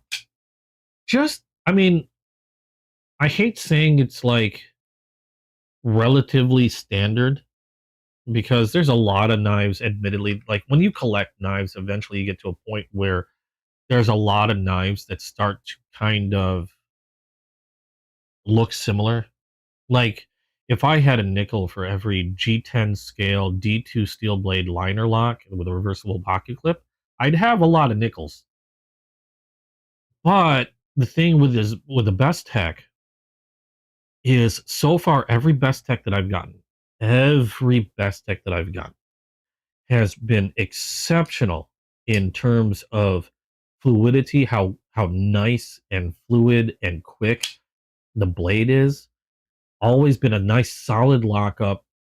The finishing job on their edges have been excellent, and the materials have always looked really good. Like, no weird like machining marks or anything like that. Nice and smooth, no sharp edges, very comfortable, and in this case, they got a nice swell on this handle, which makes this very ergonomic and comfortable to hold in the hand. I wish the sharpening choil was bigger so I can put my finger up and choke up on that blade a little bit, but even then, still very comfortable. Still can get my thumb on the back there and do some real precise cutting, get some real precise control over this. And not a terribly expensive knife. I can't remember how much I paid. I like to say roundabouts of 50. So, like I said, when you start collecting a lot of knives, like I've collected, I hate to throw this number out there, but like I said, I have a spreadsheet that I try to diligently fill. And none of these knives that you've seen today, with the exception of a few that I brought back out and have already been shown, a lot of these new knives haven't been added to the spreadsheet yet. And as far as what's been added to the spreadsheet, I am over 250 knives. And that doesn't include any of the. That also doesn't include any of the Damascus fixed blade knives that I have. It doesn't include those case knives that I just showed you that I got this week, or any of the knives that I got just this week haven't been added to the spreadsheet yet. But that tells you, like I said, I've got a lot of knives. So once you start collecting a lot, you don't have to get to once you've had like 50 to 100 knives, you get to a point where you have a lot of knives that share so many similarities that I've had some people go like, well, why have another knife that has G10 D2 and is a liner lock? And it's because of how well they're made. They may have all the similarities. Like this might be very similar to a couple Civivi, Kaiser, or whatever knives that I have. But they all have something a little different, even though the materials might be the same, even the profiles might be the same. They might even look very similar. But character-wise, there's always something a little different about each of these knives that intrigues me. And with Best Tech, it's just been their quality control. I got to watch my hand again before I do that again. It's been their quality control. It's how smooth the deployment is, how quick and fast. Not to say that the other ones aren't, but they all have little things or little quirks that I really like. Otherwise, I wouldn't have them. And this one, again, it may show a lot of similarities to the other knives, but to me, maybe it's something that only I really see. But even with all those similarities, it's still its own beast to me. And I'm going to end up doing the same thing if I don't watch where my hand is. Rory did it once today. Holy crap. But Best Tech has been really surprising me with the quality of their knives. And I like to see other knives because a lot of the Best Techs I have aren't cheap. They're rather expensive. Like I said, I have a couple that are numbered. Like I have one that's I think 14 out of 50.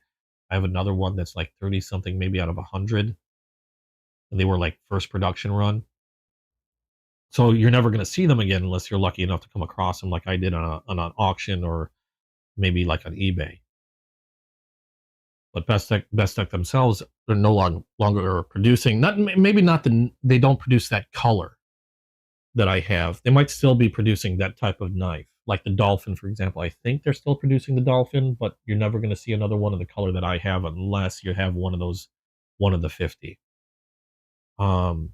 But they've been super impressive, and I wanted to see how their lesser expensive knives were, and they're no exception to the rule. Still amazing, amazing knives at a really good price. I do like this, like almost tan and black scale on this. This colorway is really nice. Just excellent knives all around. So while it may resemble a lot of the knives that I have in terms of materials, I still believe they're all their own separate beast. They all have their own uh, unique traits to them that make them special to me. And I can completely understand why some people would say, like, that just looks like the same knife. And yeah, I agree. It looks like the same knife, but I see differences where maybe some people don't. Maybe it's just me. Probably is just me. Okay, now to some. I'm going to show these because they're just here in the way. This one I got as a free gift. I might be giving this away, but it's kind of funny because, okay, Wartech. Wartech, I'm going to be a little mean here. In my mind, with a lot of Wartech knives, the Wartech knives tend to be the overly tactical, like, you know, the overly tactical internet samurai, or what I used to call, or the name used to be termed like mall ninja type of knife.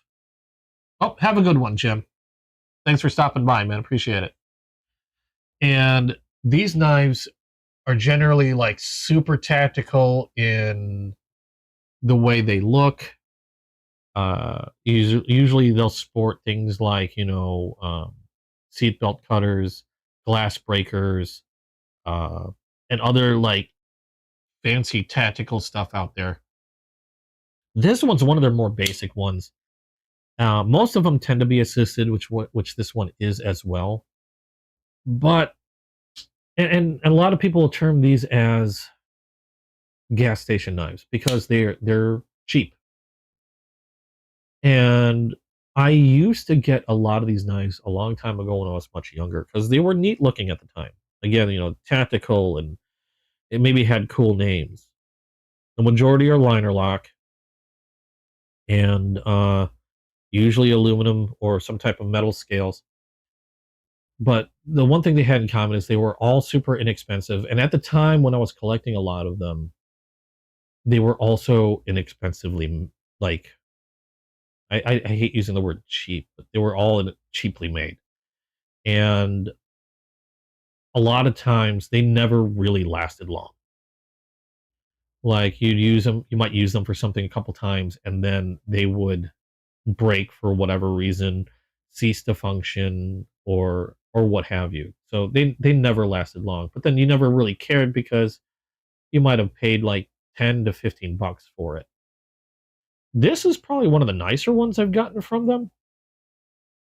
And again, this was a free gift with, I think, I'm trying to remember who I got this from. It might have been Blade Runner as well. Or or no. Excuse my cough. I think I got this from Blade City. Actually, now that I think about it, I got it with another knife that I purchased. And it's, I want to say it's, so far it's not bad. Like, it's quick to deploy. Obviously it's spring assisted. Dual thumb studs work pretty well. Rear flipper works pretty well. I'm not the biggest fan of Tanto style blades. This one has a Tanto style blade, or at least you've got a secondary point here on the edge. So you've got two flat areas to the blade. You got some jimping on the back. And I don't doubt that this was probably around anywhere from 10 to 12 bucks normally for a knife like this. But I have to admit, it's got some weight to it. It's probably one of the better ones that I've seen from Wartech. But to be quite honest, time will tell if this ever gets used and how well it lasts. This one is saying, again, this one's crafted in China, USA design, 3CR13 steel, which I don't really have too much experience with. Normally, I stay away from Wartech. I have gotten a few Wartechs in the past, and in cases like that, those were things that I usually have given away or gifted to friends that still do like this tactical type stuff. I've kind of drifted away from the super tactical stuff myself. But people like different things. They're going to collect what they want. I personally am not a big fan of these, but I have to admit that as far as Wartech goes, this is probably one of the nicer ones that I've gotten from them. I mean, it's even centered really well in the blade well. If this will focus, it's centered really well, which a lot of times I don't see on knives that are very inexpensive. A lot of times they're leaning one direction or another. It is very smooth. The lockup on it is nice. So yeah, it's actually kind of surprising. Now, I'm not the biggest fan of the steel, so it's a pretty inexpensive steel that the blade is made of, but I don't have too much experience with it, so I couldn't really say how well that's going to hold up for use. But I don't know what I'm going to do with this one. Again, I got it for free. I might gift it to somebody for like nice little Christmas present. I don't know. We'll have to see. I think it would make a pretty decent Christmas present because again, I'm actually kind of surprised at how well this one feels and is acting. So otherwise, this would be relegated to like a junk drawer or something. But again, kind of surprised at how well this one seems to be doing. Well, again, time will tell once it starts being used. But that was a freebie that I got this week. And I'm pretty sure I got that from Blade City. So thank you, Blade City. I'm not going to turn my nose up to a free knife, to be quite honest. Not bad for a Wartech. And then I got this one as a freebie from Titan Knives. This one is an OTF with the American flag and a non-reversible pocket clip. We have, this one appears to be dual-edged. Excuse me. So we've got a straight edge on one side, feels relatively sharp, and then we've got a serrated on the other with a bit of straight edge towards the tip. It is fully automatic, and a little bit of play. Every OTF I've had, every OTF, doesn't matter the cost, has had a little bit of play on the blade. But really compact size, kind of neat, I have to admit. But another free one from Titan International. I don't know. Oh, it says right there. This one is a Colossal Blades, which I've had a couple of their knives before. In fact, I think I gifted a couple of them to my daughter. Not bad blades. She really liked them when she was visiting the Colossal Blades I had. So it's kind of hard to say no to a daughter. She thought they were really cool, so I figured, okay, you can have them. There you go. But nice snap on this little guy. Colossal Blades have been pretty impressive with their OTFs. I've got a few of their other OTFs. I can't recall if they're branded Colossal knives or not, but they have a similar feel to this one. But kind of neat. I like it. Again, I can't turn my nose up to a free knife.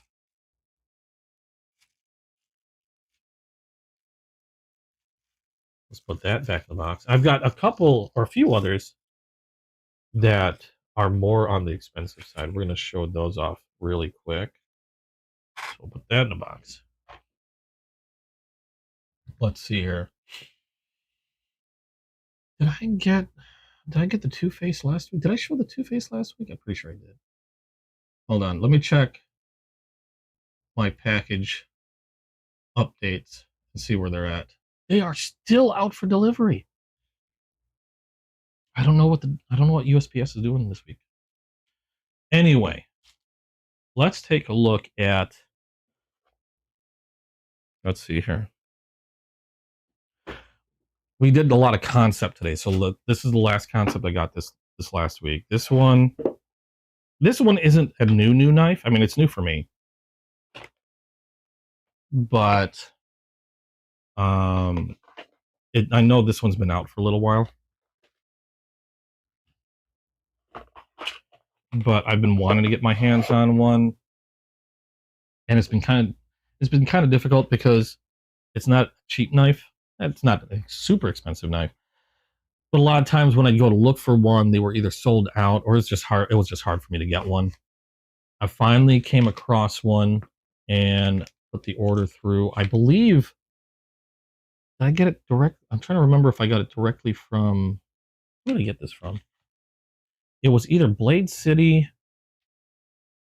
Oh no, I got this from Knife Center.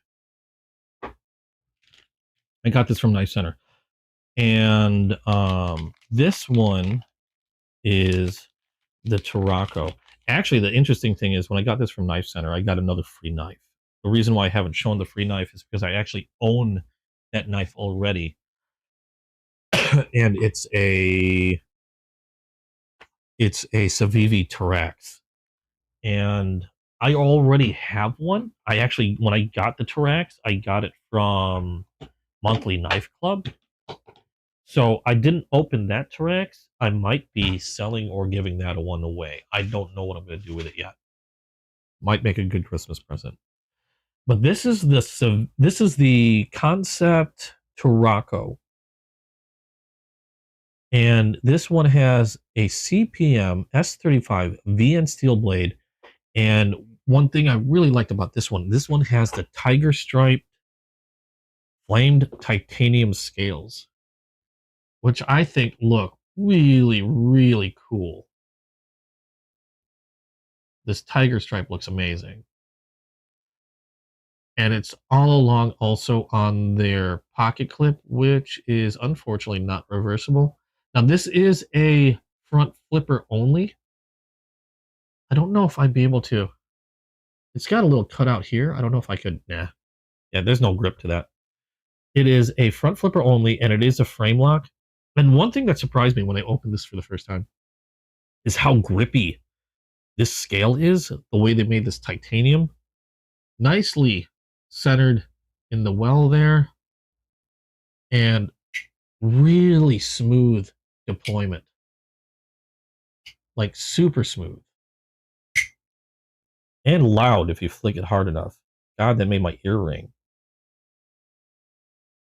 But really silky smooth deployment. Really solid lockup on the knife. And I love the size of this one. Again, I'm in a state where blade length is restricted. So the blade on this one, I believe, is just a hair under 3 inches, which makes this perfect. Got some jimping on the back. Very clean lines on this one. Like fairly neutral handle, a little bit of swell here, a little bit of a finger cutout. That a pretty generous cutout here that allows me to just use the pad of my thumb in order to actuate that frame lock to close the blade. But really slick little knife. And I've been wanting one of these tiger stripe flamed ones for a while. And I'm really excited to finally have this one. We got the Concept logo, S35 VN steel on the blade. Appears to be a part number there too. I think.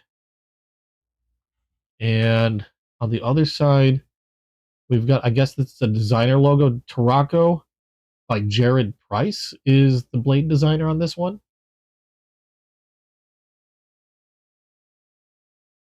But I really like the simplicity on this. And it's a really solid knife. Nice weight to it. I kind of wish that the pocket clip sort of like angled back down instead of remaining tip up. I just feel like it'd be better. It wouldn't snag things as much. And it's not a very deep carry, but that's not the biggest concern for me. So, but I really love front flippers, and Concept's front flippers have always been probably my favorite front flipper knives. Like, I mean, so many manufacturers make knives that have front flippers on them. Ramet, Savivi, even Kaiser. A lot of it's not a rare thing or anything, but for some reason, I feel like Concept's front flipper are probably the best made front flippers I've seen out of any of the manufacturers. They just always seem to be the easiest to use, the smoothest, the quickest to deploy. Like, I don't really have to, when it comes to a lot of Concept front flippers, I don't really have to think too much. I get it in my hand, and then it's open. Where sometimes I'm finding myself with other manufacturers, I'll get it in my hand, and then I'll have to be like, okay, that's not right. Okay, I gotta work it a little bit, like it's not in the right position, and then finally I'll get to go, okay, I got it. So it really matters on the knife. I mean, I've had other manufacturers that have really good front flippers, but consistently, Concept seems to make the best functioning front flipper knives that I've seen yet. Every Concept that I've got that has a front flipper on it has been super easy to use, and I don't have to think about it a lot. Now, I love front flippers, so it could also be me, just I've had a lot of practice with them, but there are a lot of front flippers that I still have trouble with. Namely, and nothing against Ramet, I love Ramet, but a lot of Ramet's front flippers I tend to have the most problems with, because they tend to keep them like where this one is really close and in line with the center point of the knife. A lot of Ramet front flippers tend to be like a bit farther out, and they just feel a lot harder to use compared to the Concept ones. I can still get them to work. It just sometimes it takes me a little bit more positioning to utilize some of those front flippers, whereas I don't really have to think with Concepts. They just work. And this is an amazingly nice knife. I really like this one. This is another one of those knives where if I can get the money for it, yeah, I very well could end up with a second one, maybe just a different colorway, even though I really like the tiger stripe. Because I really want to carry this around, but it's like it's one of those knives that I feel like it's almost too pretty, and I don't want to mar anything up, which is another one of those reasons. Like, I don't do it too often, but when I get a knife that I think is really, really awesome, and I want to carry it around with me a lot more often day to day, I have a tendency to want to get a second one as kind of like a backup. Because I have a weird thing with backing up my stuff. If I'm going to be using something a lot, I like to have a backup for it. It's just a mindset that I have. So this might be one of those where I could very well end up with a backup Tarraco. It's going to be a little harder because when I got this Tarraco, I actually had, like, I think I forgot how much these were. I'd like to say like around 160. How much was this thing? I did get it from Knife Center. Hold on, let me take a look. Because I don't want to quote wrong prices.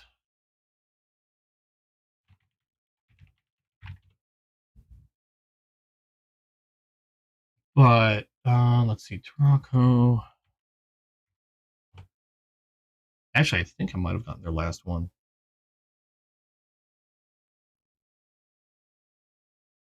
Oh no, I didn't. Oh no, out of stock. Bummer.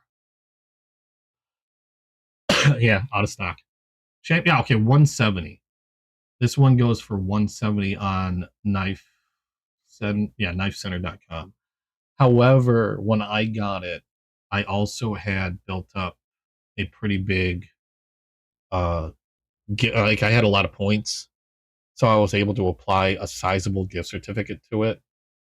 So I actually got mine pretty much on the cheap. So I'll have to work up before I pick up another one. They do have their standard bead blasted titanium still available, and that's actually even a little less at $160. But as long as it's just the same in terms of form, fit, and function. You know how smooth it moves and all that stuff. They're all going to be excellent. Yeah, 2.85-inch blade, S35 VN stainless steel. The only difference on this one is a bead blasted titanium. It still looks freaking beautiful. I just really wanted that tiger stripe. I'm going to have to pick up another one soon because I know I'm going to want to carry this around. I'll probably carry the bead blasted one around. But I just love how this feels. I don't know if the bead blasted will feel the same way because it's weird how this titanium feels.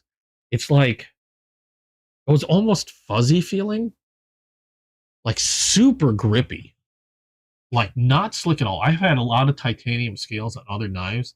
Some of them feel very slippery. Like I've got another concept that I really love, but it tends to have a really slick feeling to it. This is a mini cryo with the lightning strike titanium, which I love. This one has Damascus steel. Love this knife.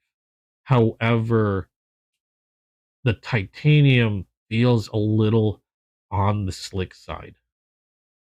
Like it's a very beautiful scale, very beautiful knife in my opinion, but very slick. Same with that Remet Squirrel, can feel a little slick at times.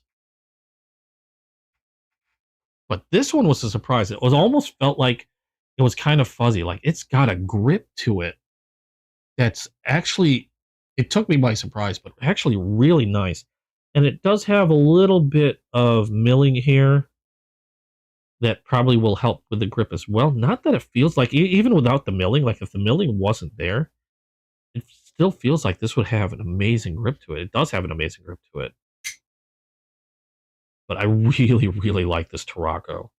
I've seen a lot of people recommend Tarraco to me before, and I'm glad they did. I'm really impressed with it.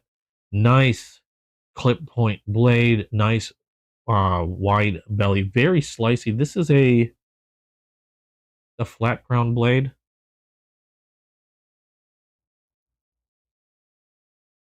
But nice, curvy, and slicey, and very easy to hold. Like it's got a nice, I can get a gorilla grip on this one.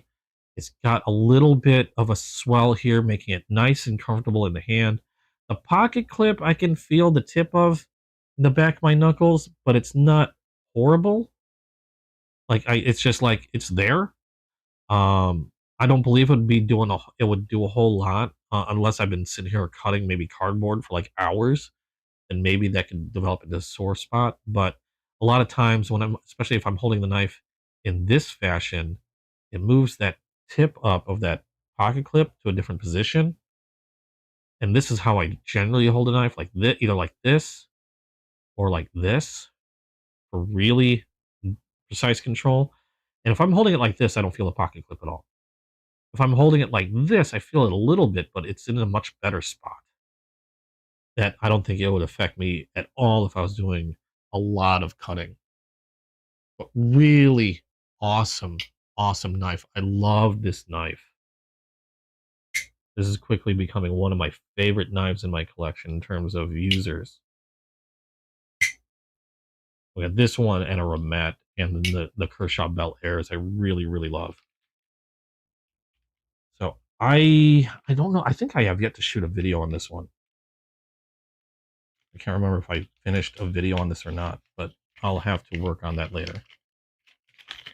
We'll put it back in the bag for now. And then I've got two last new ones to show you. I'm keeping an eye out for those packages. I keep hoping they're going to show up in time where I can do a box opening. But they're still not here. Rude. Okay, let's get that back in the box. And this one came with your typical concept stuff, like the microfiber cleaning cloth and stuff. Cool pouch, all that fun stuff. Okay, next one I'm going to show you is from Remet. Remet's another one of those makers, or one of those manufacturers I really like. They've been knocking a lot of stuff out of the park. I've got a lot of beautiful and rather expensive stuff from them recently. This is one that I've been wanting to get for a little while. You guys might have seen a video on it. Oh, did I shot the video? I don't know if I published it. Oh, I did publish it. Yeah, so you might have seen the video on this one already if you watch the videos on my channel. And I've taken a few pictures of this one. I've wanted this for a while. It's every time I've gone for it, it's been sold out or just hard to find. This one, we got the taco pouch here. I've actually wanted this since I first seen it, like a good while ago. And this is not super new. This one is the Romet Woodpecker. And it's gaining another like resurgence because they came out with a new color. I don't know if it was a few new colors or just one new color.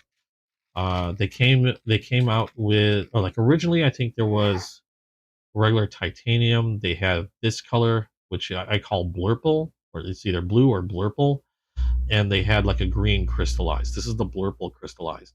I think they came out with a pink recently, which is why these are becoming a thing again. In fact, they went on sale, which is why I picked this one up. I don't know if they're still on sale or not, but it's the Romet Woodpecker. This one, you've got thumb hole for deployment. You've got the front flipper, and as you can see a difference in the front flipper, they jut out a little bit farther than like that concept one, which was almost, really close to being in line with the center of the handle. It's still very workable, but you'll notice it's something I have to get used to because it's out there. I can still do it. It just takes a little bit more thought on my part. It's just like I don't feel it's as quick for me to get a handle on as the concept ones were. But once I've done it a few times, the muscle memory kicks in, and then it's, I don't have any problem. It just, the first time it takes a little bit for me to get used to it. Excuse me. I'm doing a lot of coughing today. The thumb holes work just as well. Nice and smooth. And drink some coffee. Nice and smooth. This one is a nested liner lock. You can see the cutout for the liner lock there. Very easy to access because they have a bit of a cutout on the scale. Whoop. There we go. Reverse flickable. Thumb works really well. Maybe not the easiest to reverse flick. I don't know. I can get it consistently once I've played around with it. But sometimes initially it takes a little, like, finding that little sweet spot where you put your middle finger there to spidey flick it. Takes me an extra second. Sometimes I'll slip out there. There we go. But otherwise, still very quick, smooth deployment either way you want to deploy it. My favorite still tends to be the front flipper. Even though, again, I have to think about it the first, when I do it for the first time. There we go. But my favorite still is the front flipper. We've got a non-reversible pocket clip done in the same color as the scales. Now, again, this is, I call it blurple. I think that's the name for it. Crystallized titanium. And they also have it in green and pink. And the crystallized titanium looks really, really cool. I love the look of this scale. Really neat. Nicely matched on the pocket clip. You got a bit of a lanyard hole there. The blade is also done very interestingly. It's a sheep's foot, like a modified sheep's foot or reverse tanto. We got Romet on this side with some jimping there. We've got M390 steel just under where the jimping is on the other side. And you've got not only the thumb hole, but it's like there's a cutout on the back of this blade. As you can see, a little cutout, and then you got like a bit of a shelf there. That helps with the reverse flick. Another little bit that you can use to help flick the blade out. Like what I end up doing, if I'm using my thumb or if I'm reverse flicking, or especially when I'm using my thumb, I got the meat of my thumb in that hole right there, and the rest of it is pushing up against that little lip that they cut out into the blade. which makes it really easy to thumb flick, just like that.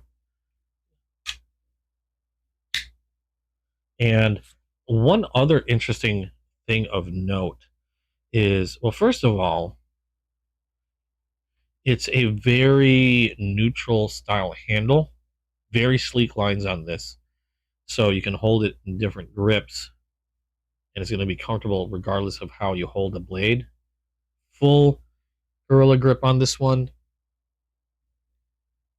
and surprisingly comfortable. Even though you've got some hard corners, they're softened up just enough, or rounded off just enough, that the corners don't feel sharp. It actually feels really nice in the hand. But the other thing is, you'll notice you don't see any pivot, or you don't see any screws on the scale itself. And this was the most intriguing part, other than the fact that it looks absolutely fantastic. There's no body screws, there's no pivot that you can see there, giving this some of the cleanest lines out of any knife that I've owned. But really cool looking. And smooth titanium scales, yet still grippy. Maybe not like the Tarako, but still very grippy scales. You have some micro milling, like on this little triangular area here, but just in that little triangular area. Same on the other side. Otherwise, the rest of the scale is nice and smooth, but still very grippy, which I really like.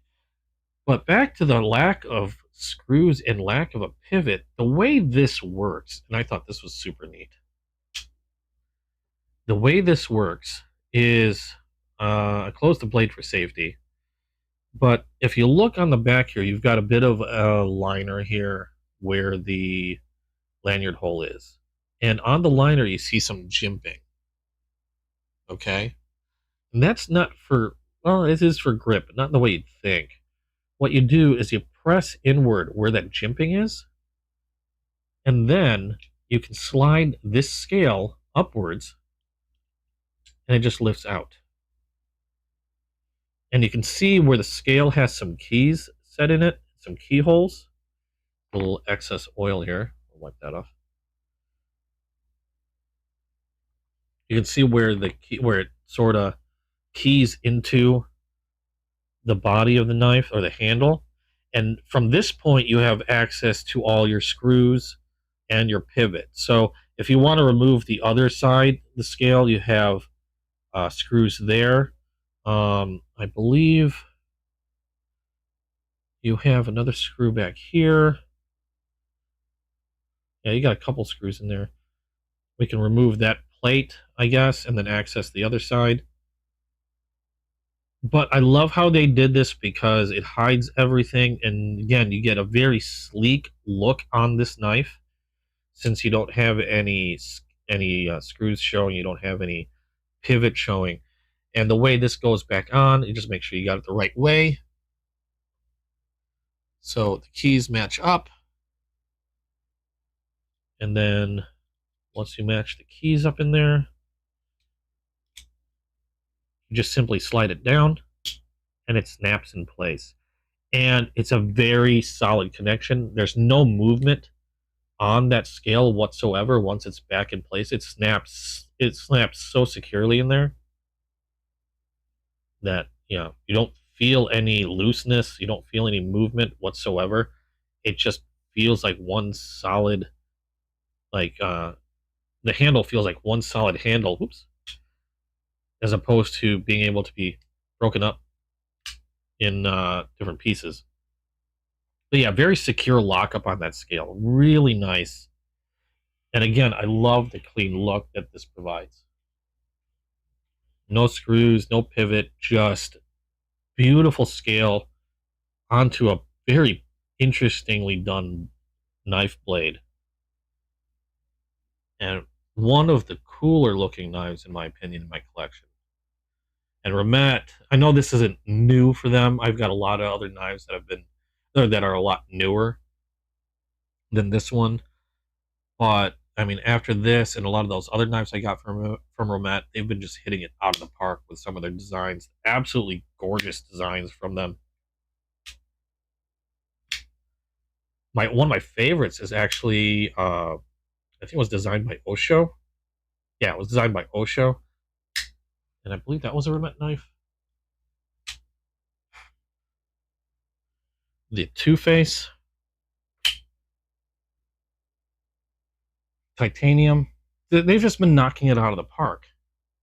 That one I got one of their Sacred Falcons and their Meteors. Romette has been doing a lot of beautiful stuff. And I can't remember what order these came out in. I believe it's something along like this. Like this came for this, then this, and this, and this, I think. I could be wrong. I don't know what order they came out in. But they have been doing some amazingly beautiful work on their knives. I've been super impressed with Romette. I really love the Two-Face, by the way. Really awesome knives from them. They continue to impress, and I keep a close lookout every time I see something new. There's another version of the Falcon, I think the Peregrine, that I would really love to get my hands on. The only problem is I'm trying to stick with knives that I'm capable of carrying, so I do have to stick with blades, or try to stick with blades that are a little on the smaller side, like 3 inches or less. I do have bigger knives still. You know, it's not like I can't own them, but I would like to get more that I'm able to carry if I want to, like this woodpecker. This one's a good size. I can carry this without any issue. But super beautiful knife. I really, really like this. And this is another one that I might get a second one of. They do have different scales, like I said. Green. Now they have pink. They even have, I think, a bead blasted titanium and a golden black scaled one. And those two run a decently amount less expensive than the crystallized versions. So just to carry around with me, I might pick up one of the, I guess you could, more standard titanium scaled ones as opposed to the crystallized ones, because I find the crystallized ones just to be so pretty. But really smooth action on this one, really fast deployment. Really, really like what Romette's been doing lately. I'm going to put that back. I did do a video on this one already, so this will just go back into my case as opposed to back in the box, since I've already done that. Once I've done a video on something, I'd like to put it in my collector case so I know that's done. And that video I put out just earlier this week. I've got a box for all my boxes too. Starting to get kind of ridiculous. There we go. Okay, one last new knife that I got this week. I'm still checking to see if those packages are coming in today or not. It's already 4:30.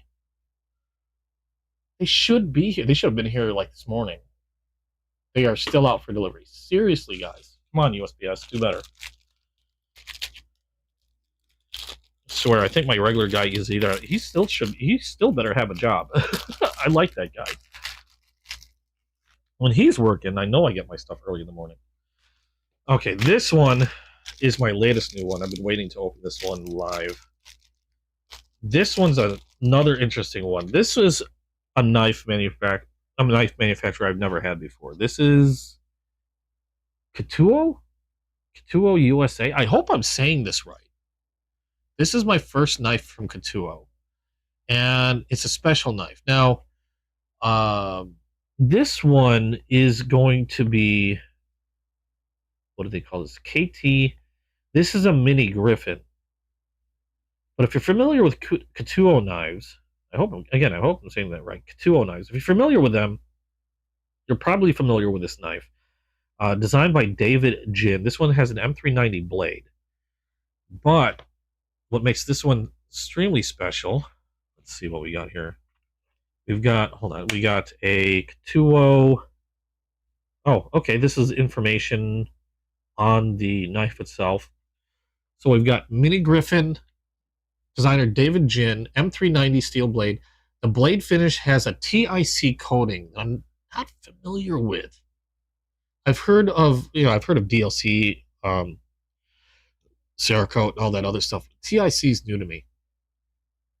The handle itself is DLC coated, and it's got a handle inlay that I believe that stands for carbon fiber. Blade length on this one's going to be 2.91 inches, handle length 4.05. It's got a DLC pocket clip, ceramic ball bearings in the pivot. It is a button lock and weighs about 3.45 ounces. That's a neat little card, and that's cut out too. Oh, pretty. I've never had one of these before. Nice golden colored microfiber cleaning cloth. But yeah, there we go. We have looks to be a Katuo sticker that's in its own little plastic or protective plastic thing. Wow, they even take care of their stickers. And we got the knife itself. Now this is what makes it special. This is in a colorway that you're not going to see normally. This was a collaboration between Katuo and Blade City. Now, I do have another collaboration knife from those two. It was done from, or not from Katuo and Blade City, but from Blade City. It was from Ramet and Blade City. They did a copper carbon fiber version of, I believe it was the Wild series, Wildlife series. I can't remember the name now. Gosh darn it! But they had a. It was a collaboration, and it had Blade City's logo on it. This one doesn't have Blade City's logo that I noticed. Checking it out now, a little bit of oil there. Yeah, I don't see Blade City's logo on this at all. But it is supposed to be a collaboration between the two, and they do make the Mini Griffin, but this particular colorway with the gold TIC coated blade and the DLC coated scales, this colorway is only done, I think they only did 50 of these. Yeah, I believe they only did 50 of this particular type of color. And ooh, that was smooth. Interesting blade profile. Looks like a harpoon blade. And wow, that button juts out quite a bit. Button lock, like they said. What kind of button lock is this? Oh, okay. Interesting.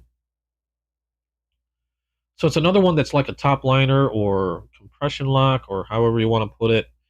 Where instead, it's not a button lock it's not your typical plunger button lock, but I do see a liner lock up in there.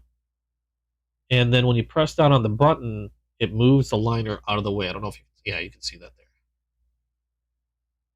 So it's one of those, like a top liner lock where it moves the liner out of the way, and then you can close the blade. Really quick and smooth action. Let's see how that front flipper is. Nice. It's a little closer, like I said, how I was saying, where the Ramets tend to stand off a bit. This was a little closer in line with the center of the handle. Makes that really easy to use. And you got a thumb hole here. Let's see how the Spidey flick is. Very easy to Spidey flick this one. Yeah, very easy to reverse flick this. And obviously you can also use the button lock to deploy the blade with a little wrist flick. Thumb works. Let's see. Yeah, thumb works nice and easy. So far, yeah, very easy to deploy from various deployment methods. And I like how they have the rear flipper on this. You still have a bit of a horn there. So there's still a little bit of a horn, but it's flat. It's more in line with the scales and then just jutting out to a point. It still has a bit of a point there, but it's not so bad. A very generous lanyard hole. The keying on some of these screws, like some standard, you got a reversible pocket clip, which is nice. But this keying is really odd on the pivot as well. So that's kind of interesting. And that keying is very interesting. I don't know how you remove that. You have kind of a backliner. It's like open. So I don't know how that works. I mean, I guess you could call it a backliner. It's just not covering it fully. And that extends to like a good 3/4 of the way along the back. But very slick looking. I know DLC coating is one of the toughest coatings you can get on a knife. And it's on the handle here. You got little carbon fiber inserts here. But a DLC coated handle is very intriguing to me because I've heard from a lot of people that DLC coatings are very tough, very scratch resistant. I don't know much about TIC. Now, I did a little bit of digging because I heard of what the blade material was before this came in. And from what I understand, the coating, the TIC coating, and a lot of times I think it shows up as TICN, is even harder than DLC. However, it also tends to be thinner from what I've read. Now, I don't have any experiences with TIC coating in that regard. I do believe I might have TIC coated bolt carrier group for one of my rifles, but I'd have to look at it again. I can't recall. It's done in a similar gold coating. And I think that's one of the other things with TIC. I think you can get them in different colors, whereas DLC tends to be gray or black. I don't think you can really do much more other than that, from what I've heard. But I have heard that it is even stronger than DLC, just thinner. So I don't know how that's going to do in terms of scratching. In fact, as far as I know, this is probably one of my first DLC coated anything, to be quite honest. So I don't even know. I've just heard again from other people that DLC coated blades are just super scratch resistant, and I've seen a lot where they're almost a mirror finish and they look absolutely gorgeous. But this is my first one with any DLC or TIC for that matter, and it's really, really pretty, really smooth. Did we get any other information on this one? Let me see. What did it say on the card? It said, I'm pretty sure it said ceramic ball bearings. Yeah, ceramic ball bearings. I'm not seeing any other info on this. Again, I'm not familiar with Ketuo. It's my first knife from them, but I'm really impressed. I kind of wish that a lot more of these, but now this is not a negative in any way. Maybe I'm spoiled because what I've seen with Ramet. I kind of wish there was a secondary way to actuate the liner, because on the Ramet Meteor and the Saker Falcon, it's funny because they're frame locks, but they have a button that you can use to actuate the frame lock. You don't have to use the frame lock, but interestingly enough, they still made it so that way you can still use the frame lock and don't have to use the button, which I thought was really neat. I kind of wish they would do that with like the top liner locks and stuff like that, where you still had an ability, like a secondary way of actuating the lock. Not that they need it. Again, maybe I'm just spoiled by Ramet because they included it in theirs. That I still have a habit of throwing my thumb there automatically to try to actuate something. It's just old habit from all the liner locks and frame locks that I have. But very smooth deployment. I like this. Very easy to spidey flick. This is a very fidgety knife. And I love the sound of that lockup. Actually, let's check that. Let's make sure. Yeah, very solid lockup. No movement on there. Nothing up or down, left or right. That's solid. How was that closed? Very well centered in that well. That's a very pretty knife. How is this on the grip? Full Gorilla grip is not an issue with this one. Let me move this off before I start losing stuff. Oh, I just lost stuff. Where'd the bag go? There we go. Fell under the table. Now, the only thing that I can see here that worries me a little bit is that button does jut out quite a bit. It does sink in when it's closed also quite a bit. And now that I'm looking at it, because that's another way you can use to deploy the blade is using that button. I believe if it was sunk down any lower, that might make it really tough to use. I'm wondering if I could actually get that to screw in a little bit more, if that's something that I can do. I don't believe I can spin this around or anything. Not while it's still in there. I'm not keen on taking it apart. I can see there's still quite a bit of, yeah, I can see some thread. There's some threading there, just barely. It's hard to see on the camera. I don't know. Maybe it's just their design. Maybe it's just me. Because that does seem to come out quite a bit. But it feels nice and solid. How's this? Let's see. You got a full Gorilla grip. My hand doesn't come anywhere near that button holding it like this. How about like this? Not even close to coming anywhere near that button.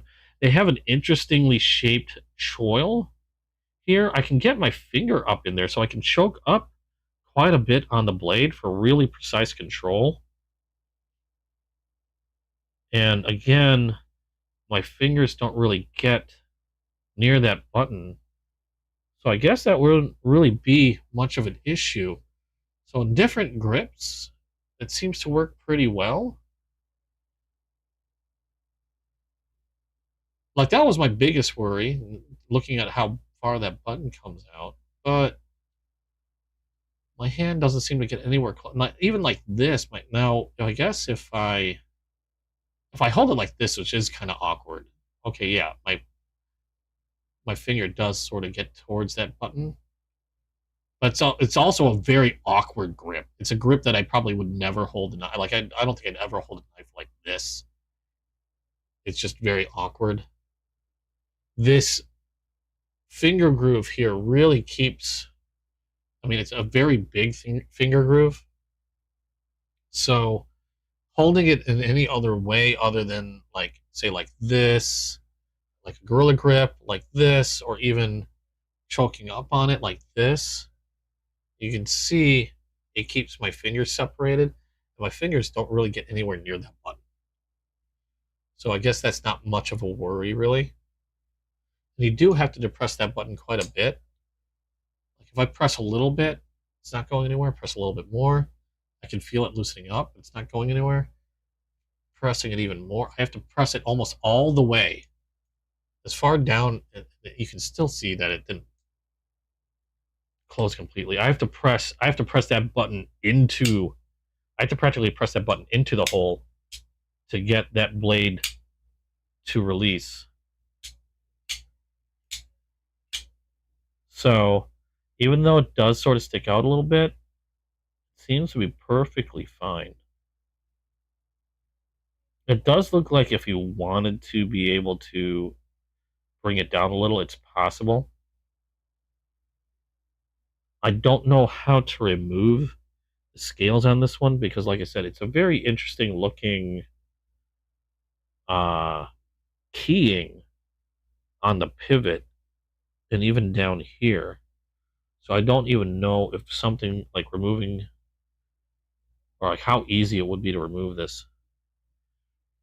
I don't think I'm going to worry too much about it at all now that I've taken a closer look at that, because of how my fingers fall on the blade when I'm holding it. So it's becoming much of a less of a concern. I was just surprised to see how far that button kind of jut out. Let me look at the other button locks that I have that are like that. Let me see this one.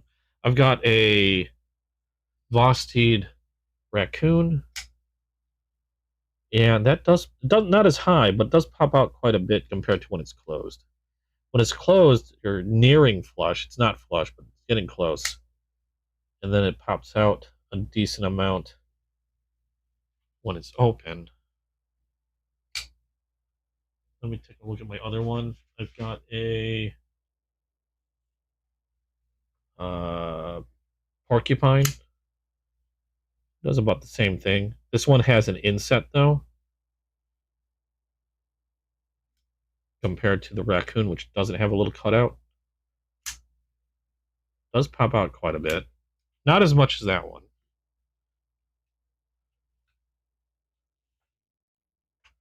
One more peek. Where's that Meteor? Meteor does pop out quite a bit. Not so much, but still a little bit.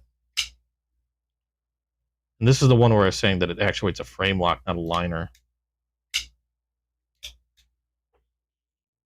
So, yeah, this does pop out quite a bit out of the scale.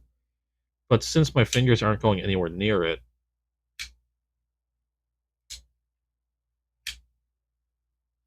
I don't think I should worry about that so much. Otherwise, the knife is fantastic. It does make that button very easy to utilize. Like, I do have to press it down all the way, but it's not hard to do so.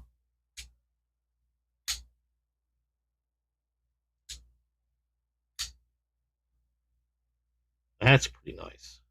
A little bit of jimping back here. I like the harpoon because you have a little spot where you can press your thumb into a little bit, kind of like a little resting point.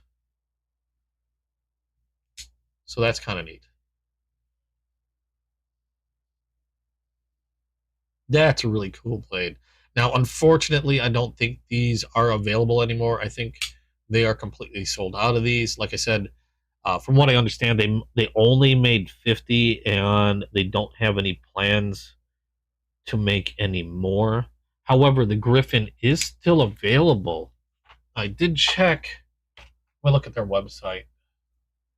It was Ketuo USA. Was it Ketuo Knife? Ketuo USA. Hold on. Yeah, just KetuoUSA.com. And let's see here.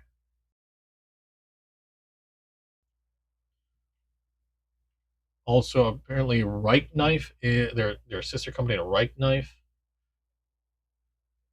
Foray or Steel, Carbo, and Knives. Kawa.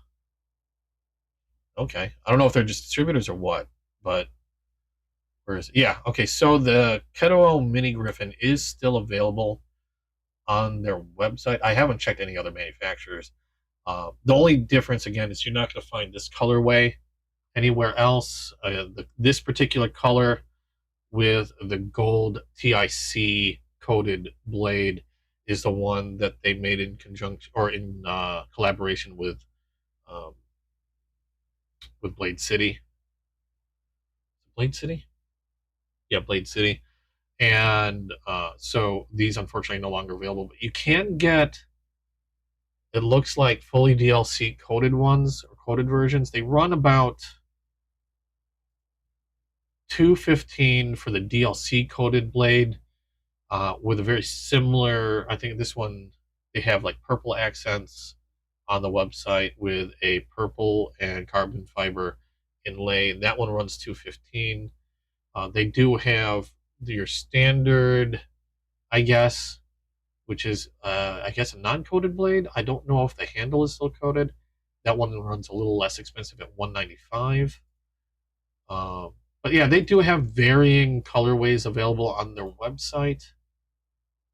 The prices seem to vary between $195 to $215, depending on the particular color.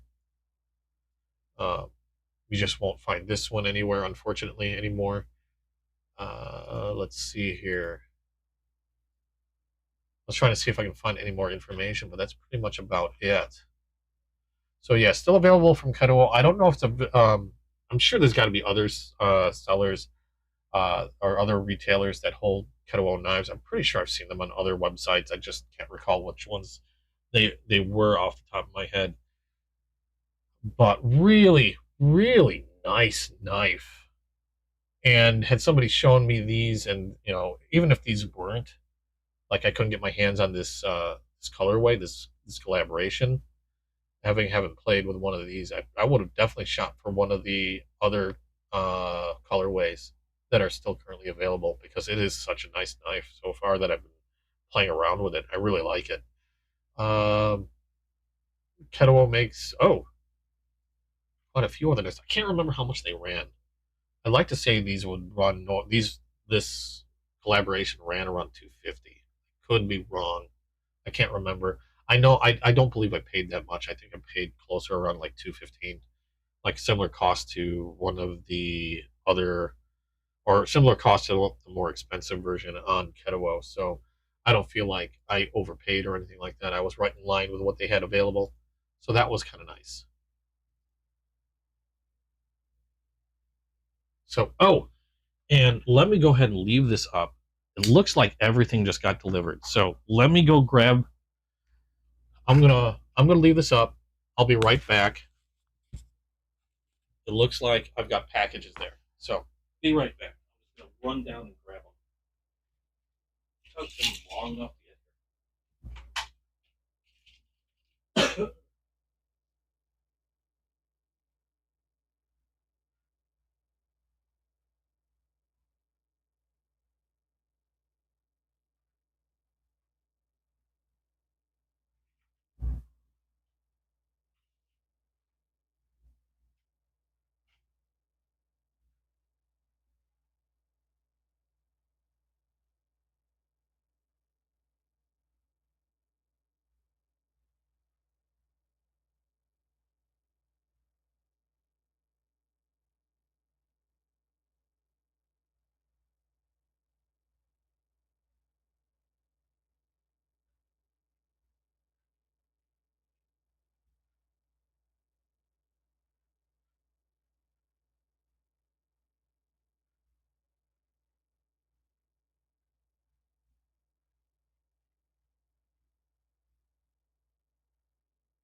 All right. Thank you for being patient. Hope you can hear me.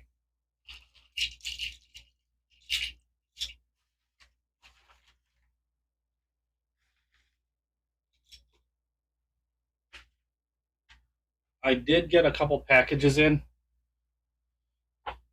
Let's see here. So I actually still have a couple other knives to show you.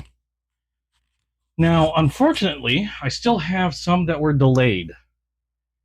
So on a good note, that means that I'll have something for next week's live to show you, because I was beginning to wonder if I was going to have anything left for lives. So let's put this back in the box. Really cool offering from Keto. That's really awesome. I'm going to have to take a look at some of their other knives soon, because that was my first one from them. Now, I do have 2 packages, and these are from Going Gear. Let me see my other knife.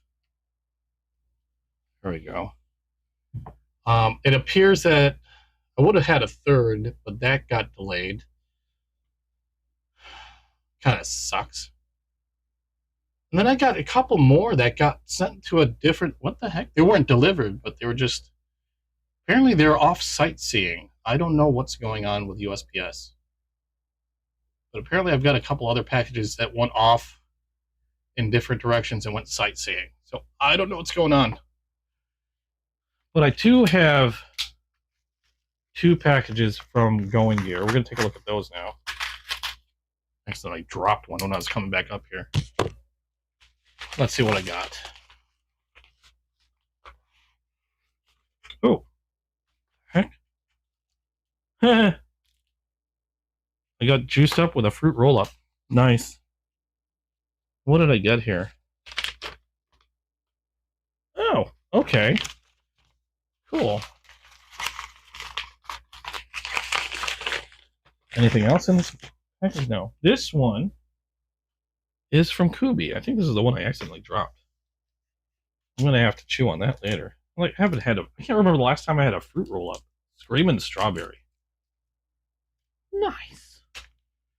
Got one from Kubi. This one is, what do they call this? They had a different name for this one. KU407B in color blue. Like a baby blue color. I had an invoice here. The Kubi Boxer.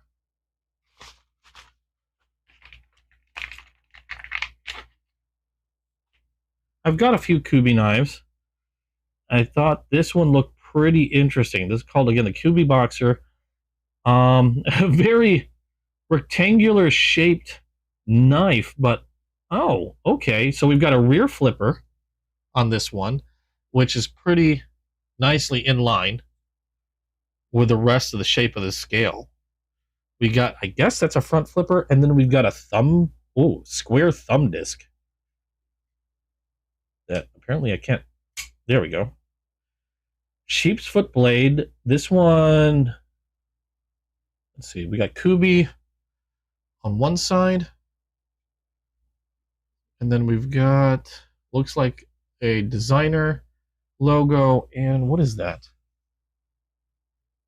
Oh, okay, 14C 28N steel blade. I'm guessing these are G10 scales. Yeah, G10 scales in a Tiffany blue, I think they call this. Nested liner lock. Really smooth.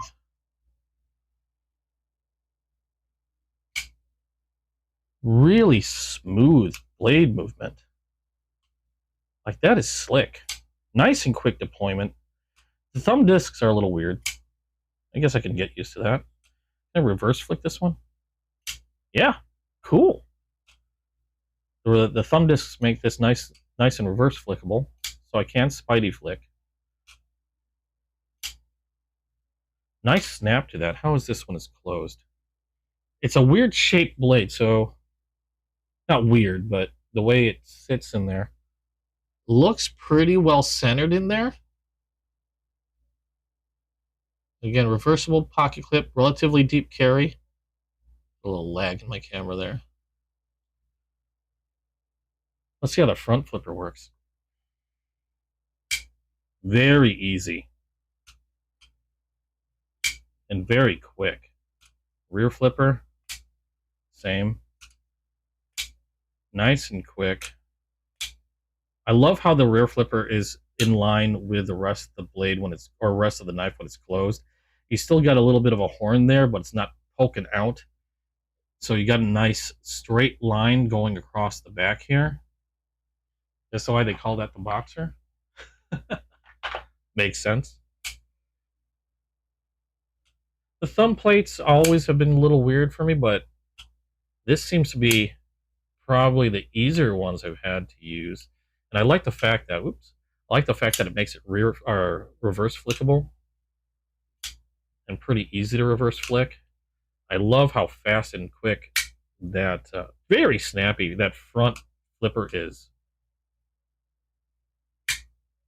Very snappy, and I love, this is probably my favorite blade shape. I've mentioned that before. I love sheep's foot blades.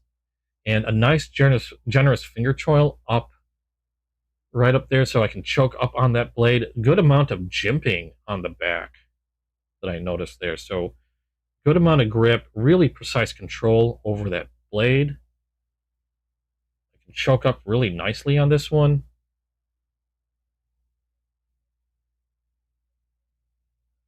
And let's see, if I don't have, I get a full Gorilla Grip. I don't have the biggest hands, but I still get a full Gorilla Grip, even though I'm not utilizing that front finger choil. Satin finish, flat ground, 14C28N. Nice little knife. I don't remember paying a lot for this one. I forgot how much these normally run. Let me see if I can find these online. I don't remember ever seeing them. That's why I got intrigued when I saw them in the auction from Going Gear. Let's see if I can find one. Ube boxer knife. Boxer liner lock. I see with an Ultim, they have one with an Ultim handle. On Kubi's website, they're asking $80 for that one. Where's the one with the G10? Okay, they have the G10, and that's running $70 for the exact same model that I have. I know I didn't pay that. I have a feeling I might have took Going Gear out for this one. I'd like to say I paid roughly around like 35 to 40 for mine on Whatnot. So I think I lucked out. Do they have these anywhere else? Blade HQ, White Mountain Knives. Let's see what they have theirs for. Let's check Blade HQ real quick. Okay, Blade HQ has a G10, a red G10 for 56. Their exact same model that I have is running for 56 on Blade HQ. White Mountain is also running for 56. So yeah, you'll get a better deal going to, like, say, Blade HQ, White Mountain Knives. Don't see these on Amazon. So if you're looking for this knife, I'd suggest going to either Blade HQ or White Mountain Knives. But I still think I got a great deal on Whatnot, because I'm pretty sure I got it for 35. I kind of took Going Gear out to the cleaners on that one. Sorry, guys. But pretty good deal on that, I think. Really nice blade. They say a 3.1-inch blade. That doesn't seem right. It seems smaller than that. You've got, yeah. Where do they get three? This is like a 2.5-inch blade. Am I reading the right thing, or are they talking about when it's closed? A lot of times they'll say the size of the knife when it's closed.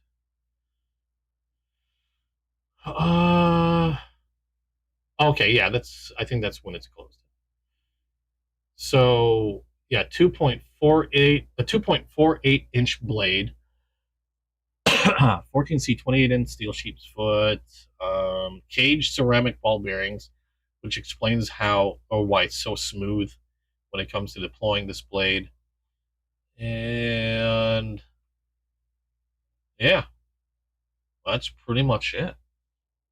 Nice little blade. I got a deal on it. I admit I got a steal on this, but still, you know what? At like $56 from like Blade HQ or White Mountain, that's still not a bad deal. especially if it's $70 on Kube's site. I like how you have different methods of deployment.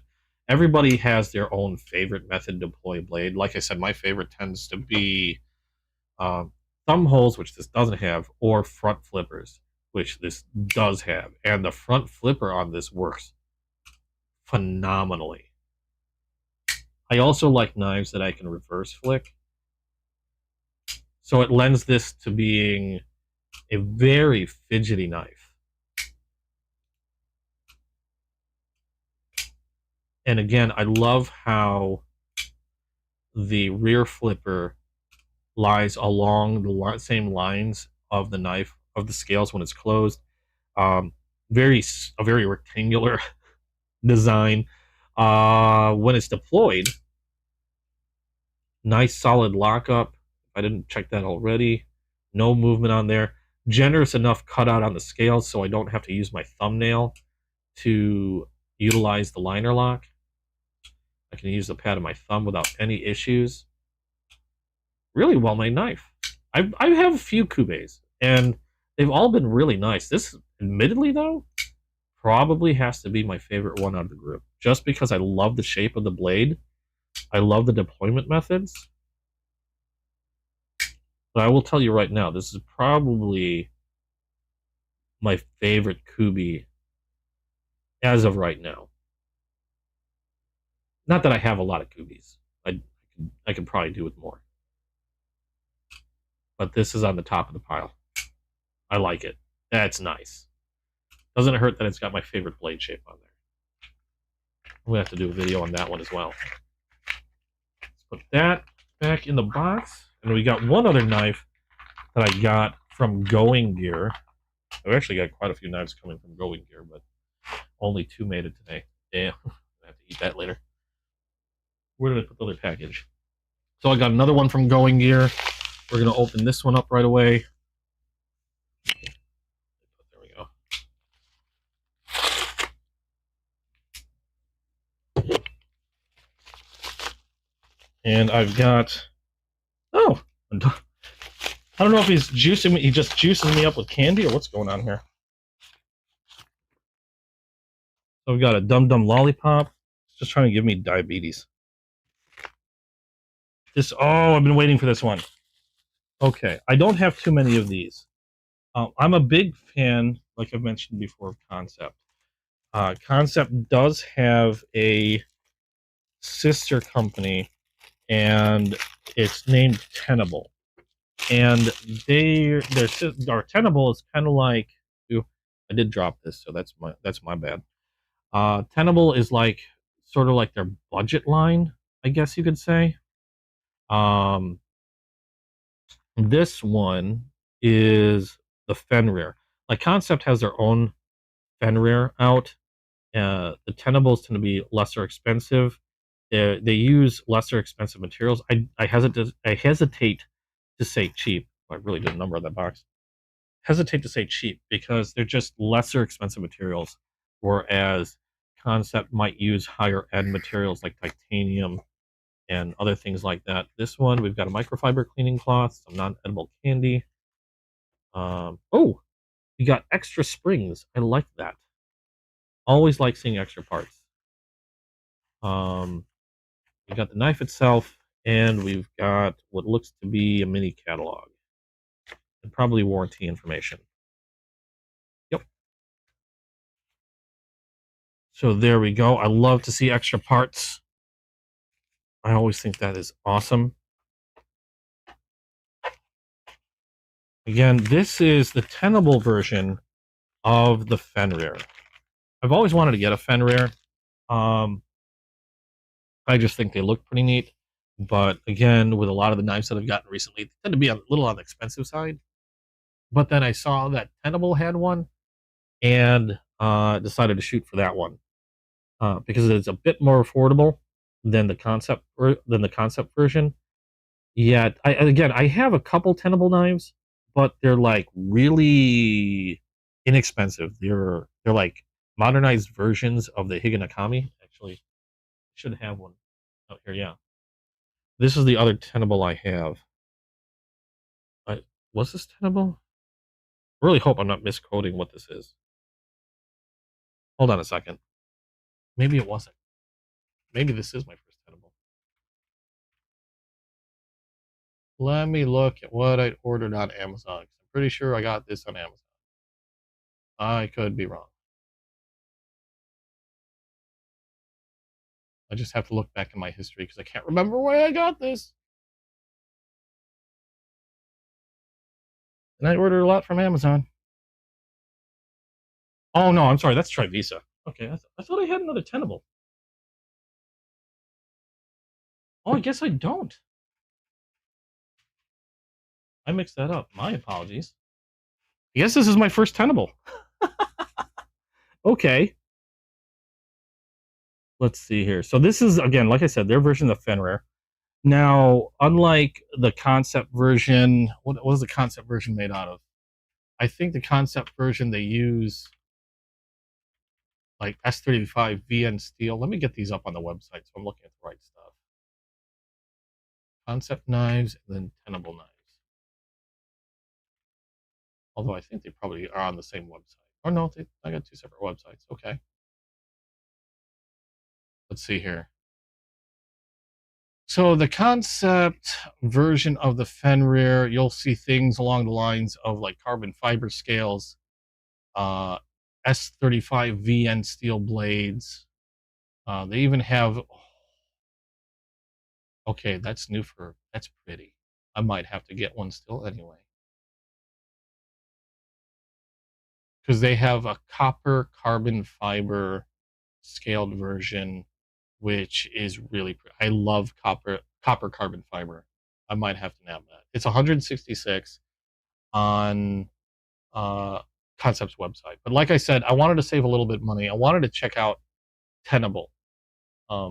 Apparently, I don't have any Tenable except for this one now. And their Fenrir, what we have here, is a. What was this? We got a green micarta handle, and this one is with a nitro V blade. And in comparison to the concept versions, like the concept, the one I was just looking at, ran on Concept's website for 166. The Tenable versions with this Nitro V, with this particular one, the Nitro V and the Green Micarta, let's see how much they have it on their site. This one runs 67.89. And I got this one from Going Gear. So I know I didn't pay that much. Does it say how much I paid? I don't think they tell you how much they paid on the invoices. I'd have to look at my Whatnot purchases, which I can do now. So on Tenable's website, you're looking at roughly about $68 plus tax and shipping. I got mine from Whatnot. Again, I got it from Going Gear, and I paid. Where are you?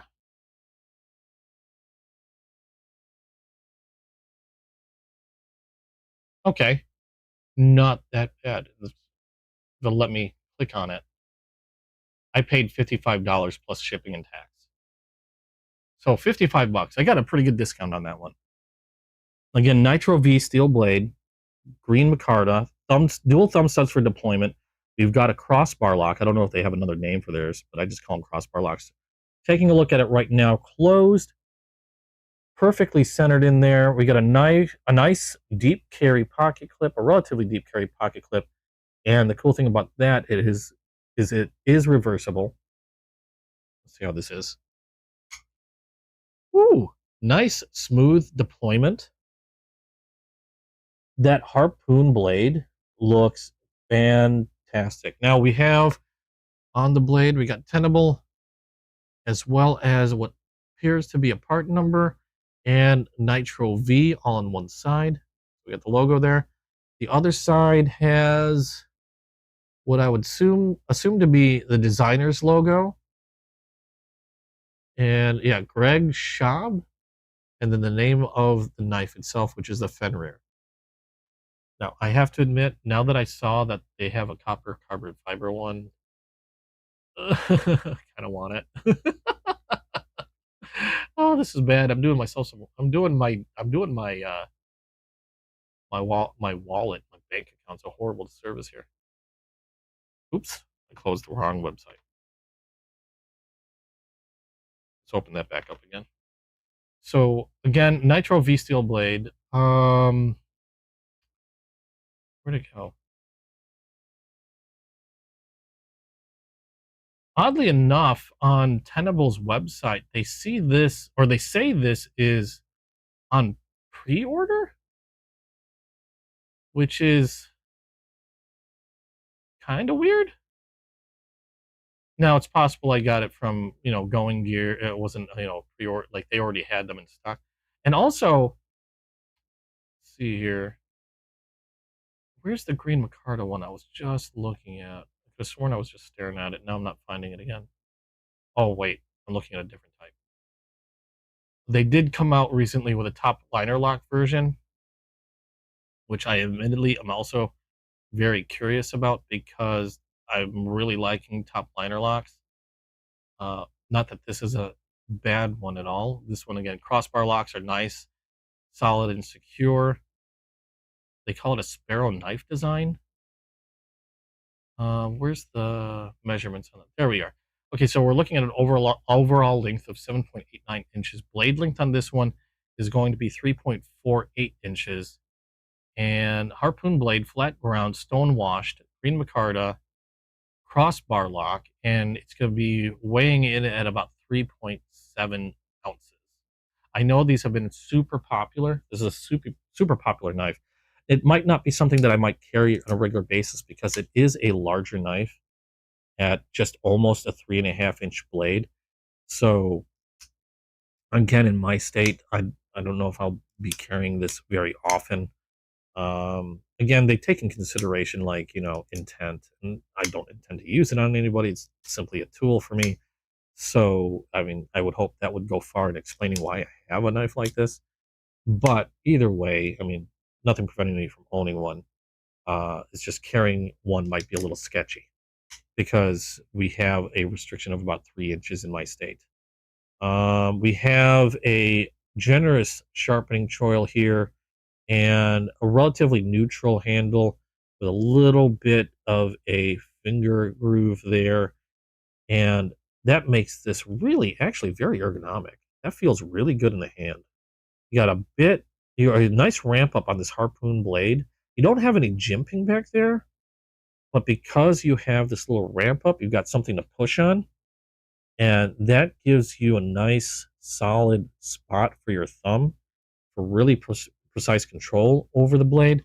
Kind of curious on the differences here between this and the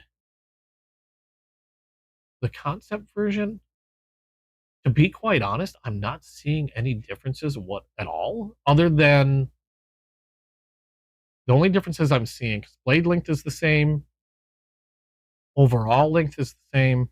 The only differences I'm seeing are in the materials. So yeah, you're going to be paying a little bit more through concept for the steel, which is a CPM S35 VN, and then they're going to come in different types of scales.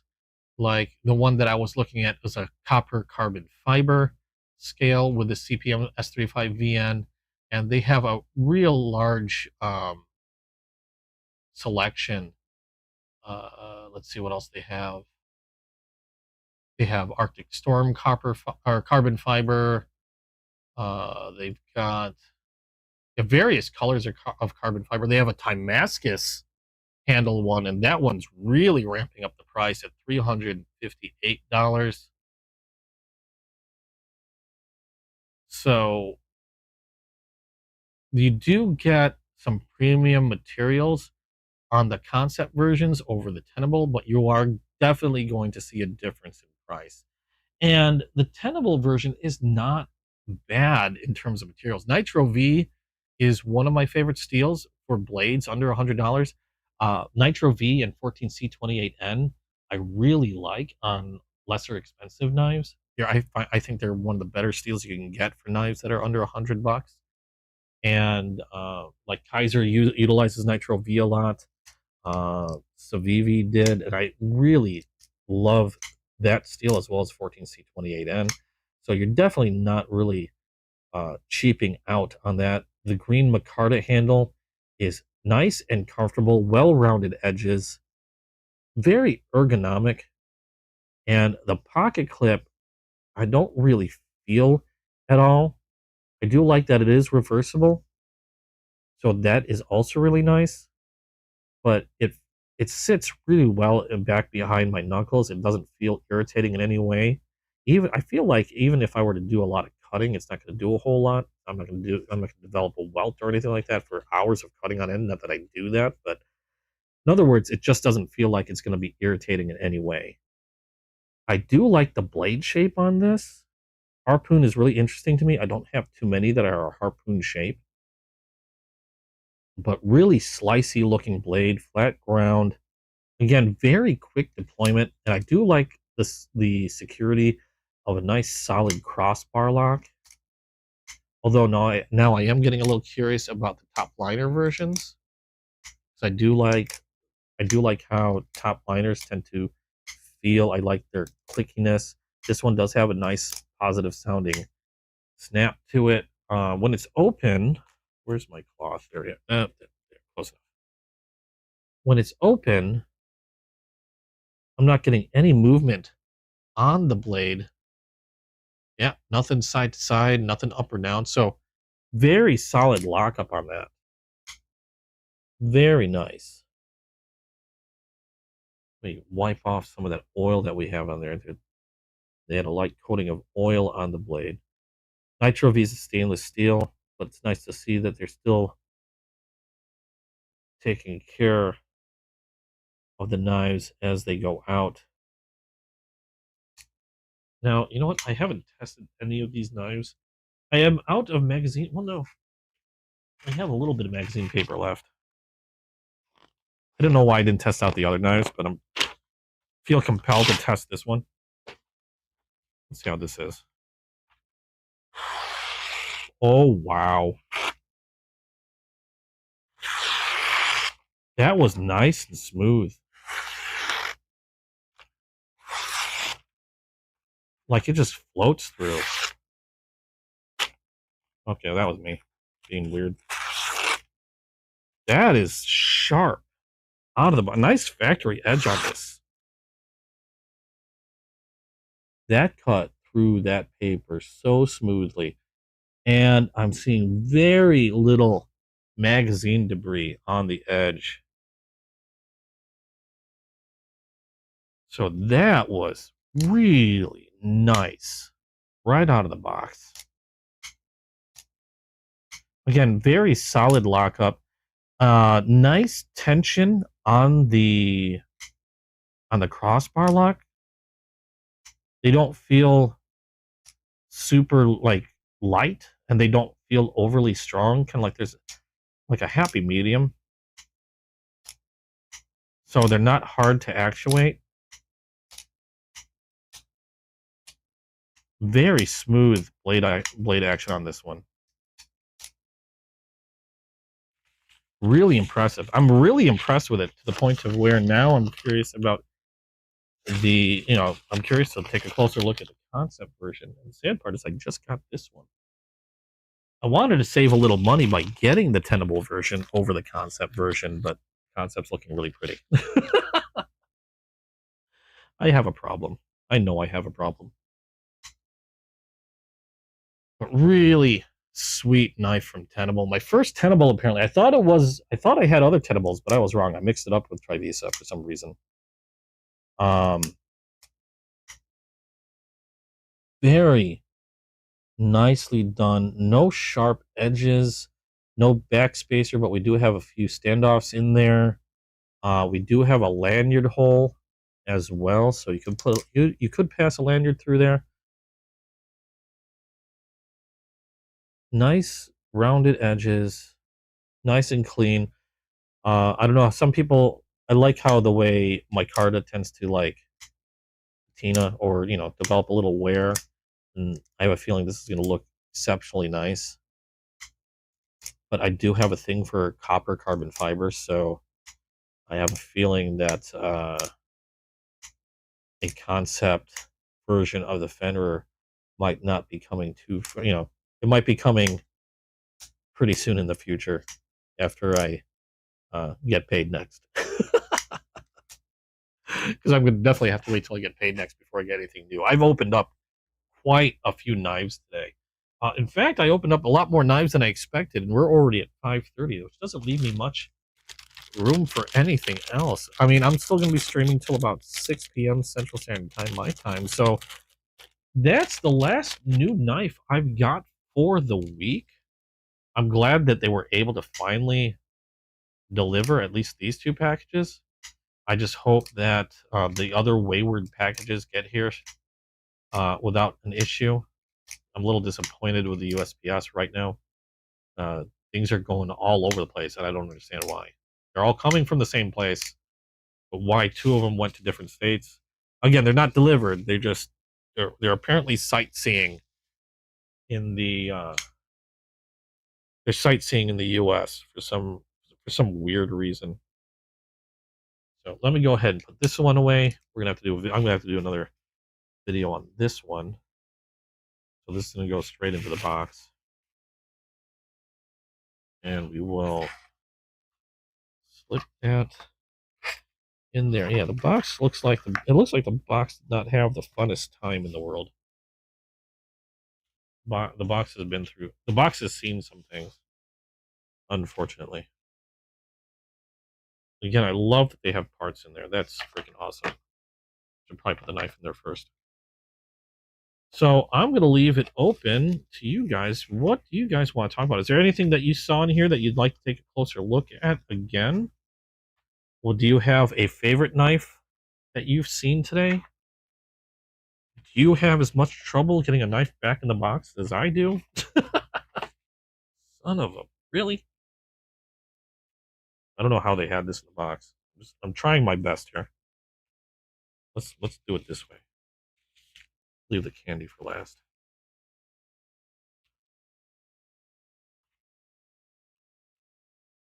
So if you're watching still, you're in chat, let me know what you think. Is there any knives you would recommend I take a close look at? Because I like with that Keto, that's the first Keto on first Tenable, but I've heard of Tenable before. First time I've heard of Keto though, and that one was really impressive. And now I'm curious to see more new knives from them. Oh, well, okay, I put that in the wrong thing. Oh well. I have to redo that box. Waylon! Oh, the Tenable. Yes, you saw the Tenable. I was really impressed with it. It is nice. Although, admittedly, like I said before, now I'm curious about the concept version. But the nice thing about the Tenables, though, is they're good. They've got good materials. Like I said, Nitro V Steel, Micarta. I mean, they're not bad materials. They are lesser expensive than the S35 VN and the carbon fiber. But if you're looking for a good quality knife and you're looking at concepts prices and going, dear God, please, Tenable, you don't want to overlook. And again, being my first Tenable, I'm really impressed with it. My only downside is I made the mistake of peeking at concepts versions again. Because I have seen concepts versions before. It's just like, again, I've gotten quite a few knives and looking at the price for the concepts, like I really want a Fenrir, but I really can't spend for the Fenrir right now. Then and then I saw the Tenable and it was like, there you go. But now I'm looking at the concept and thinking I need to save money for it because I've never had. That's my first Fenrir as well as my first Tenable, so I'm pretty impressed with it. And I am probably out of coffee. No, a little bit. Got a sip left. Tasty. I was gonna do some knife sharpening. I don't know if I have enough. This Band-Aid I need to replace. I don't know if you were here when I did that. I was too close to my other hand flicking a knife open, and I cut my finger on the open swing. Thankfully, I didn't cut my finger on the closed swing, because I have a feeling if I had done that, the cut would have been a lot worse. But I cut my finger on an open swing and sliced the knuckle. I put a band-aid on it, but the band-aid is becoming an issue. It doesn't want to stick. Now, thankfully, really sharp knife. So hopefully that should heal. I'm hoping should heal relatively quickly as well. Now, again, like I said before, if you are a knife collector and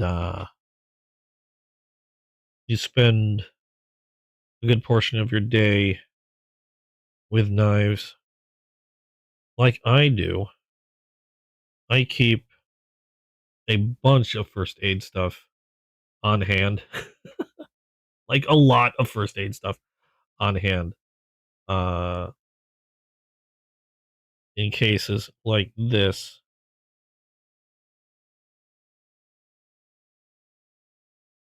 It's a good thing I do.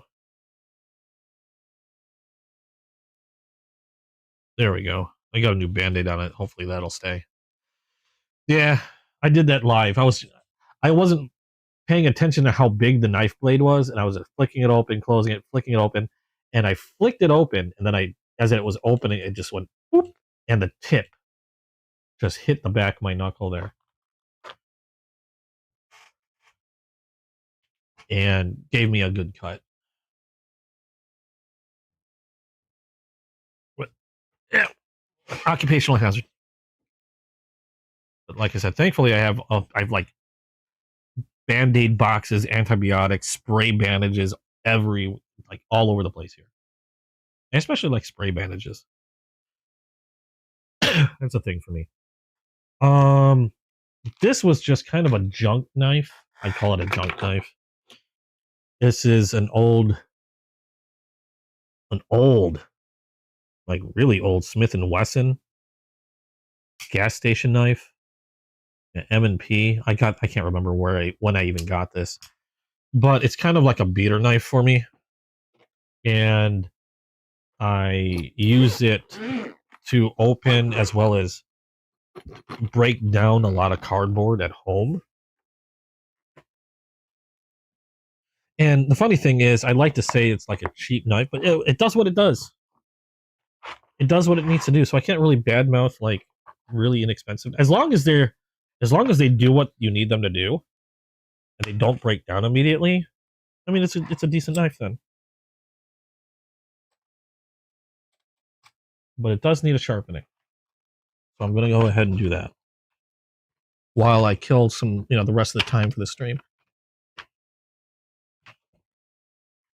So I'm breaking out the sharpening kit, and if it'll let go of my sharpening stone, that'd be stellar. Let go of my sharpening stone. I understand you like it, but okay, there we go. So I'm going to spend some time sharpening this. We can talk about other stuff as well. And I've got so many windows open, I got to kill some of these. I didn't realize I had like 20 billion tabs open. I don't want it crashing out my system. I have a habit of opening tabs and then forgetting. There we go.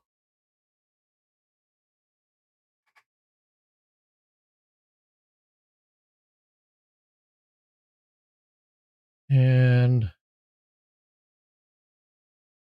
I don't know if you wanted to see more of my collection as well.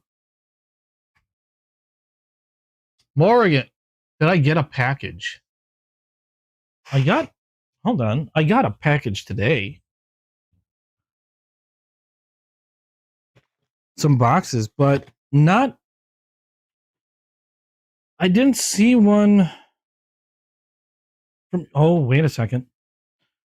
I did get something. Come to think of it, from where'd I put it though?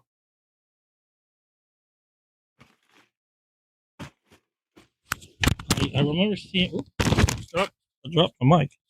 I remember seeing I got something from Kenny. Now I got to remember where I put it, because I had to put it away, and then I got buried in boxes and stuff. I don't. Oh God, where did I put it? Oh no! And the only reason why I know it was from you guys was because you guys have a tendency to. I know you're shipping. You have my name misspelled in a certain way. So anytime I get a package with my name misspelled like that, I know it's from you guys. Problem is now is I don't know where I put this darn thing, because I've been sifting through. I've been like trying to clear my closet and other stuff. Oh wait, there it is. I don't know what that is. What is it? I opened it up, but then I immediately closed it because I saw it had that common misspelling. I got this a couple days ago. There we go. It's a good thing I found it.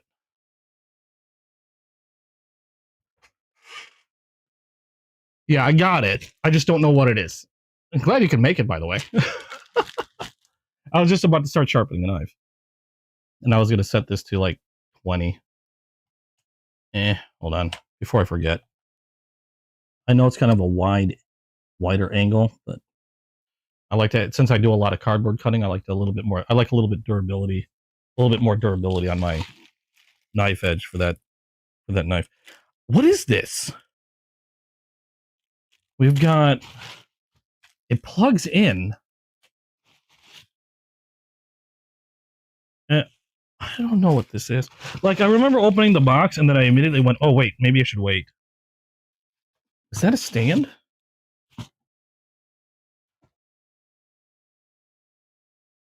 He said, I opened it. It's all here. I don't know what it is. What is this? Oh, okay. So this plugs in. What? This looks like a base. What the heck did you guys send me? There's a base to it. You missed it too, because I cut my finger live. I was just explaining to Waylon. I'm sitting there flicking open a knife. I opened the knife, and the back swung and went. Cut me open. Oh, it even comes with a screwdriver. What is this? I don't even think it came with a description. Did it? No.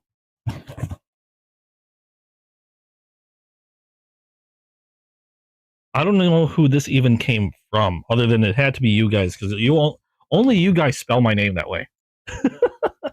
Nobody else spells my name that way but you. That's how I know it's from you.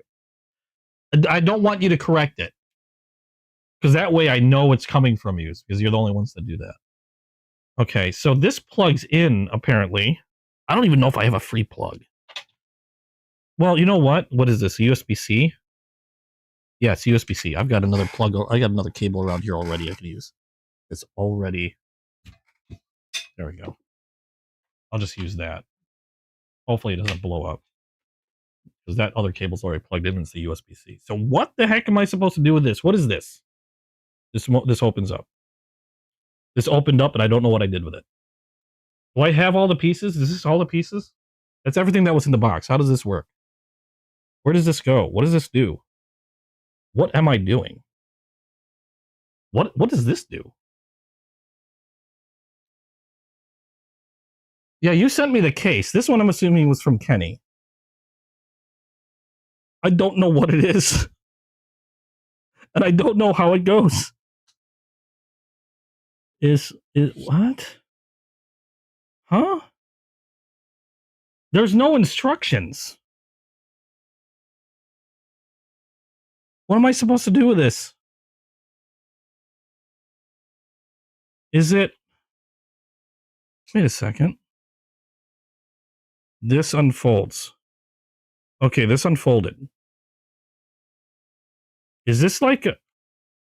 Is this some type of weird weapon?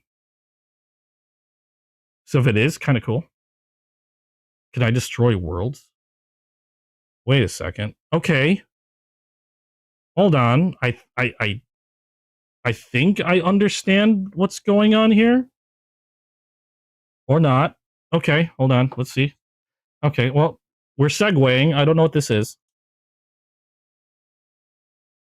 We are going to... First of all... There's no... Yeah, put it together. It would be nice if I knew how. I'm guessing here. Only way I'm able to... The only reason why I'm able to guess is... I've played a lot of video game puzzles. And I'm judging by the shape of some of these holes and other things that this is how it's supposed to go.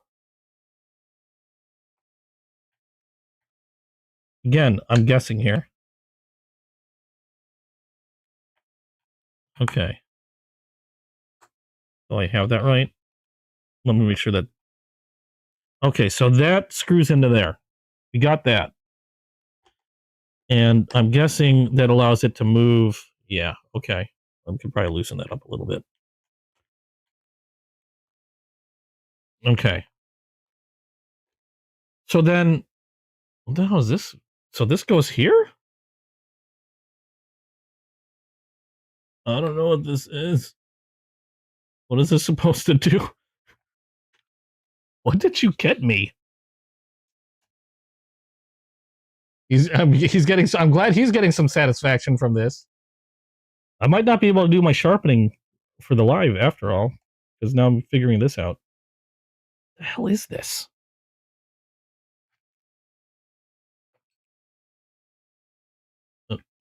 Okay. That's a weighty base, I just realized. So this needs some weight to it. Ah! No. No falling. Falling is not allowed. Were the instructions extra? Okay.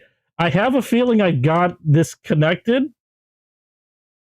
I still don't know what this is supposed to do.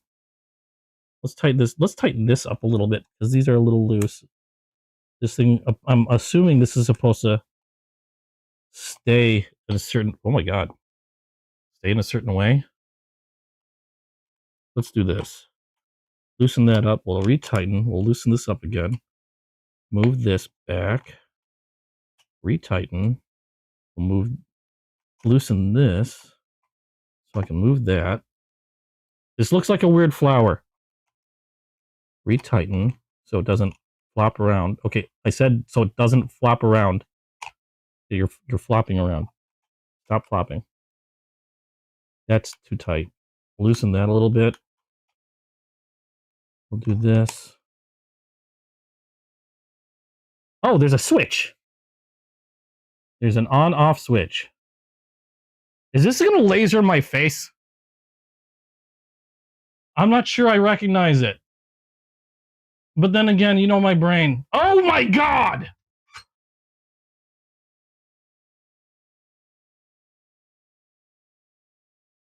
Am I going to be able to see BTs?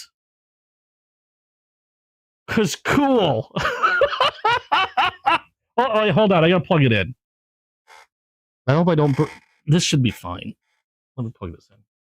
I'm using a different cable because I don't think this is going to reach. So, where does this plug in? Where is your butt? I need to plug in your butt. There's a hole. Does that hole mean anything? I know this... Oh, it's on the bottom. I could like... Or... Well, I'm not going to feed this one through because this cable's used for other stuff. Okay, turn it on. And I'm blind. Ow. Hold on a second. I can't see. All I see are lines of white with my eyes closed. Don't. You could have warned me. I can't see. Okay, that's better. Let's try that again and not stare at this thing while I'm flipping the switch. Oh my god, that's bright. That is so cool. That is so bright. I can't look at it. That is so bright. But it's really cool.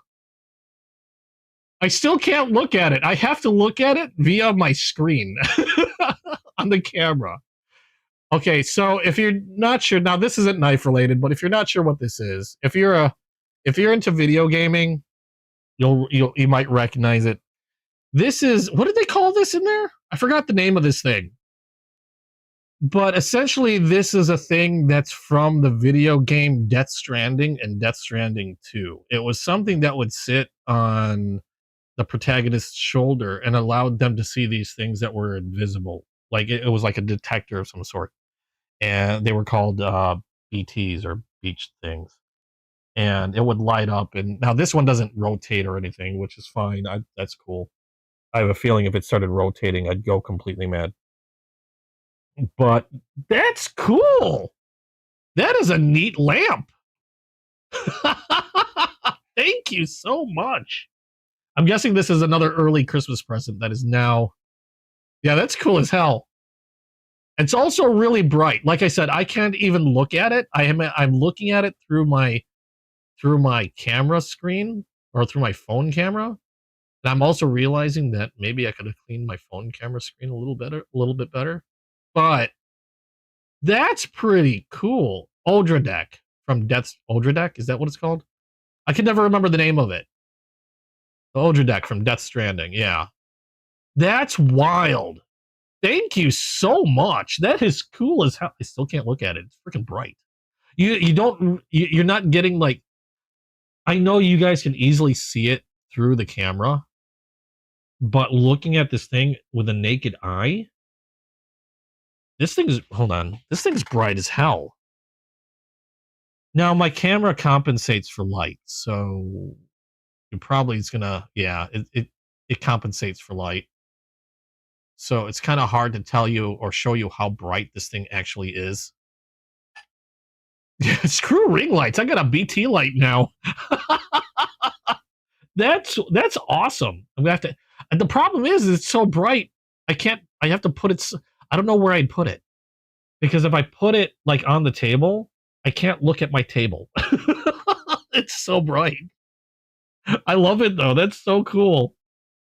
Thank you so much. That is wild. I'm going to slip a few more knives into your Christmas present this year.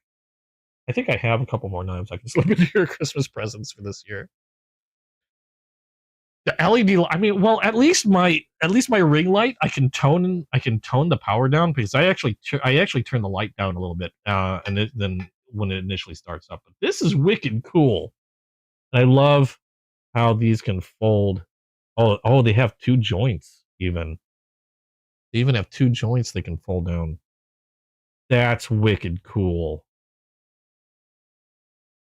Oh my god. Okay, that's a little easier for me to look at because now I have them angled away from my face. Although that blue LED is also very blind, I still can't look at it. I still can't look at it. It's so bright. But that is really cool. That's gonna be one of the coolest desk lamps. I've got to find a place to put this. I have no room on my desk.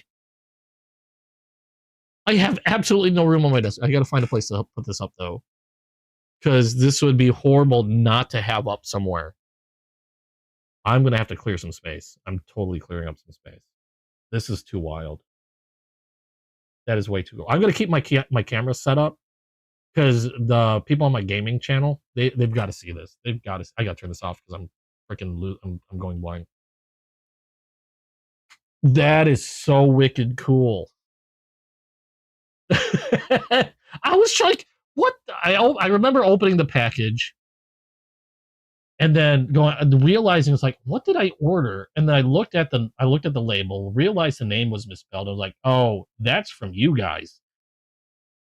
And then I put it back in the box because I realized I didn't want to figure out what it was in case it was a Christmas present.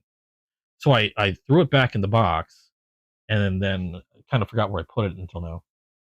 And admittedly kind of forgot about it until you mentioned it.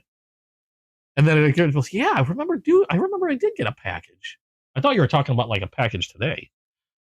That is awesome. Thank you so much for that. I got to figure out.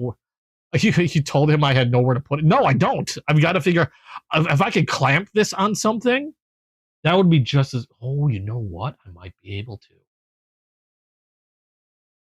If I can find, I'm either gonna have to find like a shelf, like a miniature shelf that I can attach to my monitor, or I might be able to find a way to clamp because now I don't know.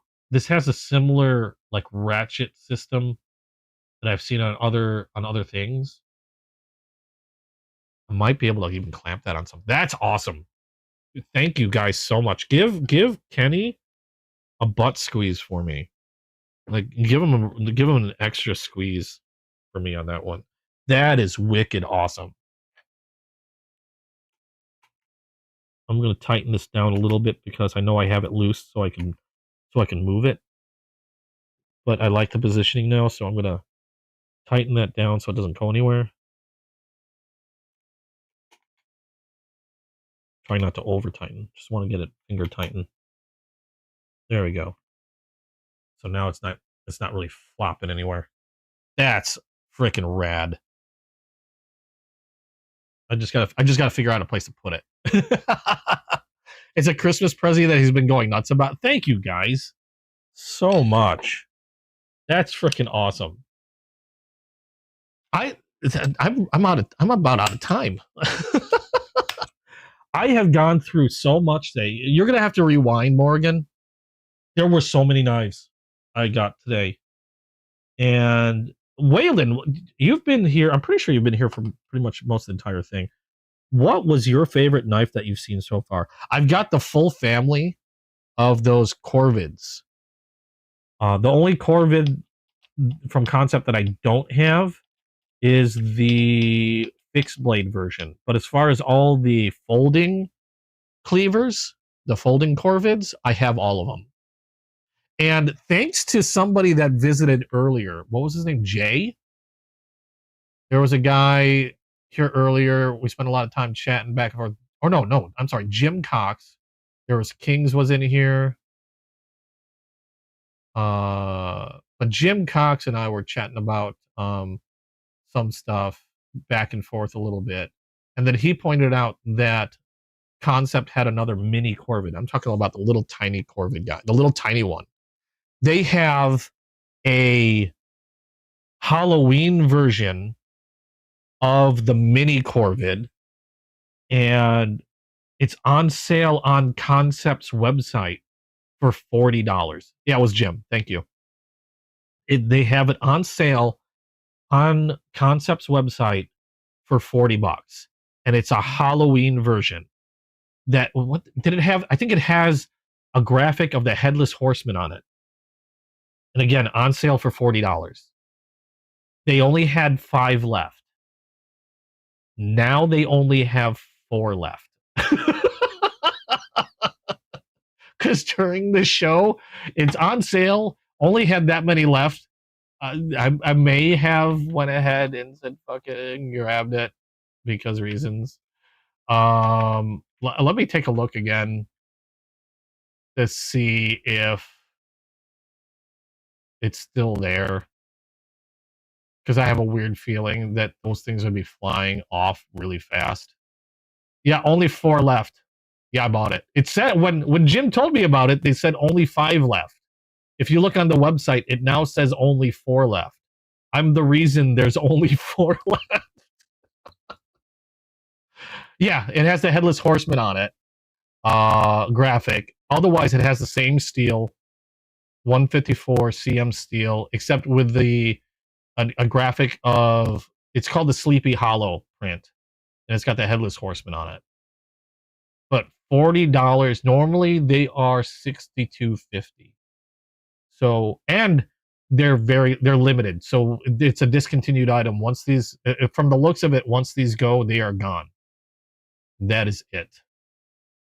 So if you want a Halloween, and the funny thing is I have another Halloween knife coming in, except the other Halloween knife is coming in from Kaiser. Oh, no, not Kaiser. Was it Kaiser? Yeah, no, it is from Kaiser. I have a Halloween mini bulldog coming in from Kaiser. Hopefully it'll be in by next week. I know it's in transit now. But yeah, I saw the Halloween concept for sale or Jim saw it for sale. It had to mention it to me, and admittedly Jim took revenge because as we were chatting, we were talking about the squirrel knives that I have, like the traditional squirrel knives from Concept, and he likes to collect apparently knives that have roosters on them because of his name, Jim Cox, up there. And so he's been, I guess he collects rooster knives, and he saw that they had a rooster version of the case, like the squirrels that I have, except they have it in a yellow and orange synthetic. And so now those are solidly on his list to buy. So he took his revenge by showing me the Halloween special on sale mini Corvid. He's son of a bitch. But yeah, so that will be on its way shortly to me. Damn it. But yeah, there's only 4 left. So if you want a Halloween mini cleaver with a 1 point, what is it? 1 point, it's under 1.5 inch blade. They're cute as hell though. Now's the time to get it. I'm telling you right now. Where's my mini? Where's my mini? I don't know where I put it. I have it in the box. And I had a lot of other ones that you'd have to check out. Like there was I've got to do a video of the Tarako from Concept. I've got a really neat Kubi in a Tiffany blue. I know you're not like into the pastel, but it's still really neat. Look how square this, or look how rectangular this thing is. But an awesome blade with different ways to deploy. And they do come in different colors. I got that one. I got another knife from Blade City that was a limited edition. They only made 50 of them. And it was called, it's from a knife manufacturer I've never known up until now, called Keto. I'm gonna cut myself on this knife that I'm friggin' having to hold her. You move back. I was gonna do some knife sharpening too, but I'm running out of time. I got distracted. I had a lot of knives to show. This one, really cool, called the Mini Griffin. Only 1 of 50. This is 1 of 50 made. They didn't go past 50 on this. They do still make this model, but just not in this color.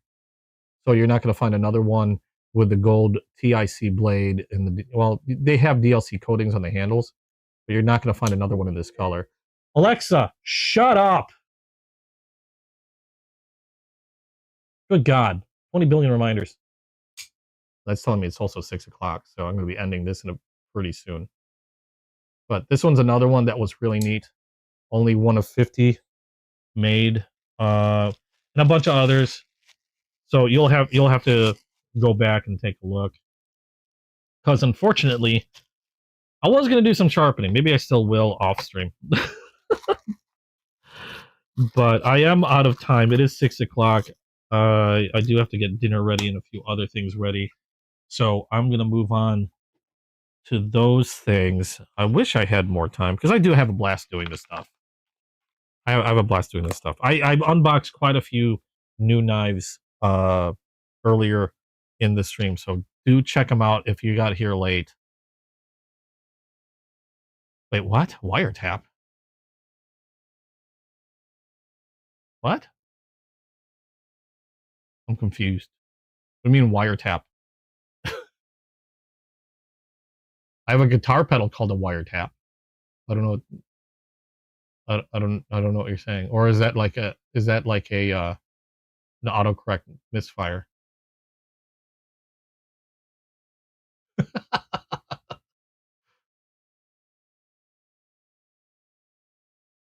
Okay, let me see.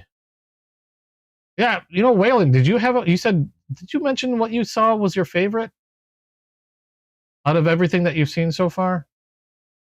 I have a hard time. You know what? No, my favorite, I know what my favorite is. And not that I dislike any of the other knives that I've got. I like each and every one that I've gotten so far today. And I was actually quite surprised by quite a few of the knives that I got today. But this, admittedly, out of everything that I've got so far, has to be my favorite.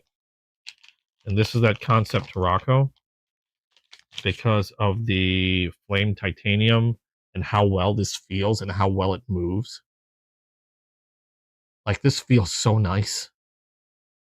And the flame titanium is really cool. I just love the front flipper on this. It's really slick. Oh, that's the wiretap. Yeah. But really awesome blade. This has to be probably my favorite thing that I've unboxed today. And that's just saying that this happens to be my favorite that I unboxed.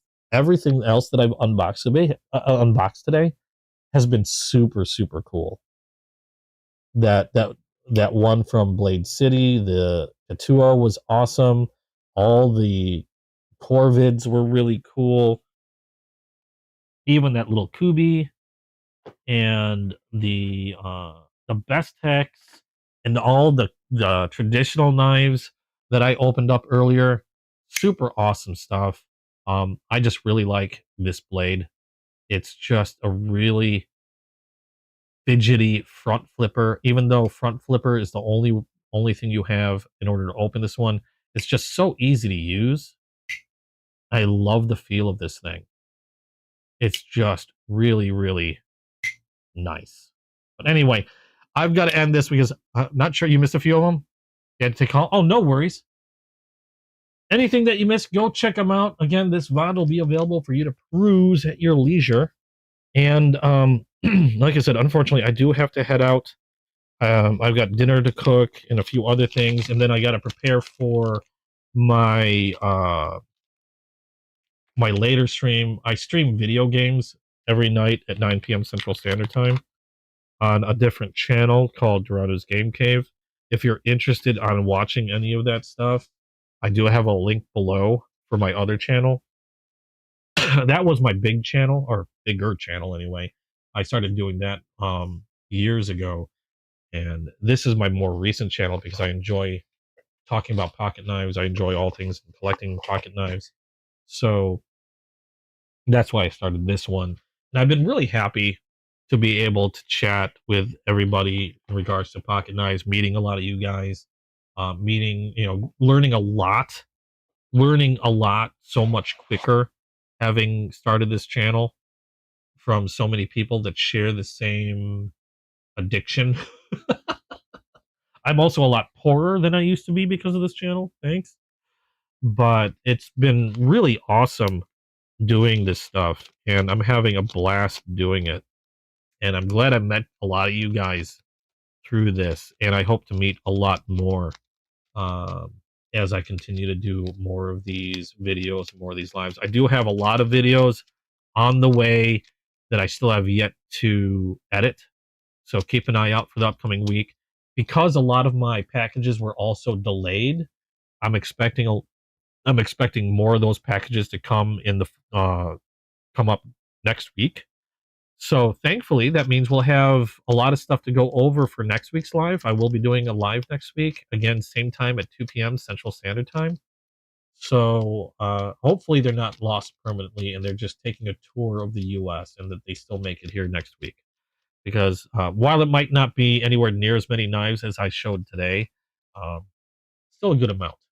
So thanks again for watching. I don't have an ending to this, and I got a jet. I'm already taking a lot longer than I usually do to close. But thanks again for all your support. You guys have been absolutely amazing. Thank you for being here. Hope you guys really enjoyed. And again, I'll be putting up a reminder for next week's live at 2 p.m. Central Standard Time. So, in fact, I'll do that as soon as I log out of here.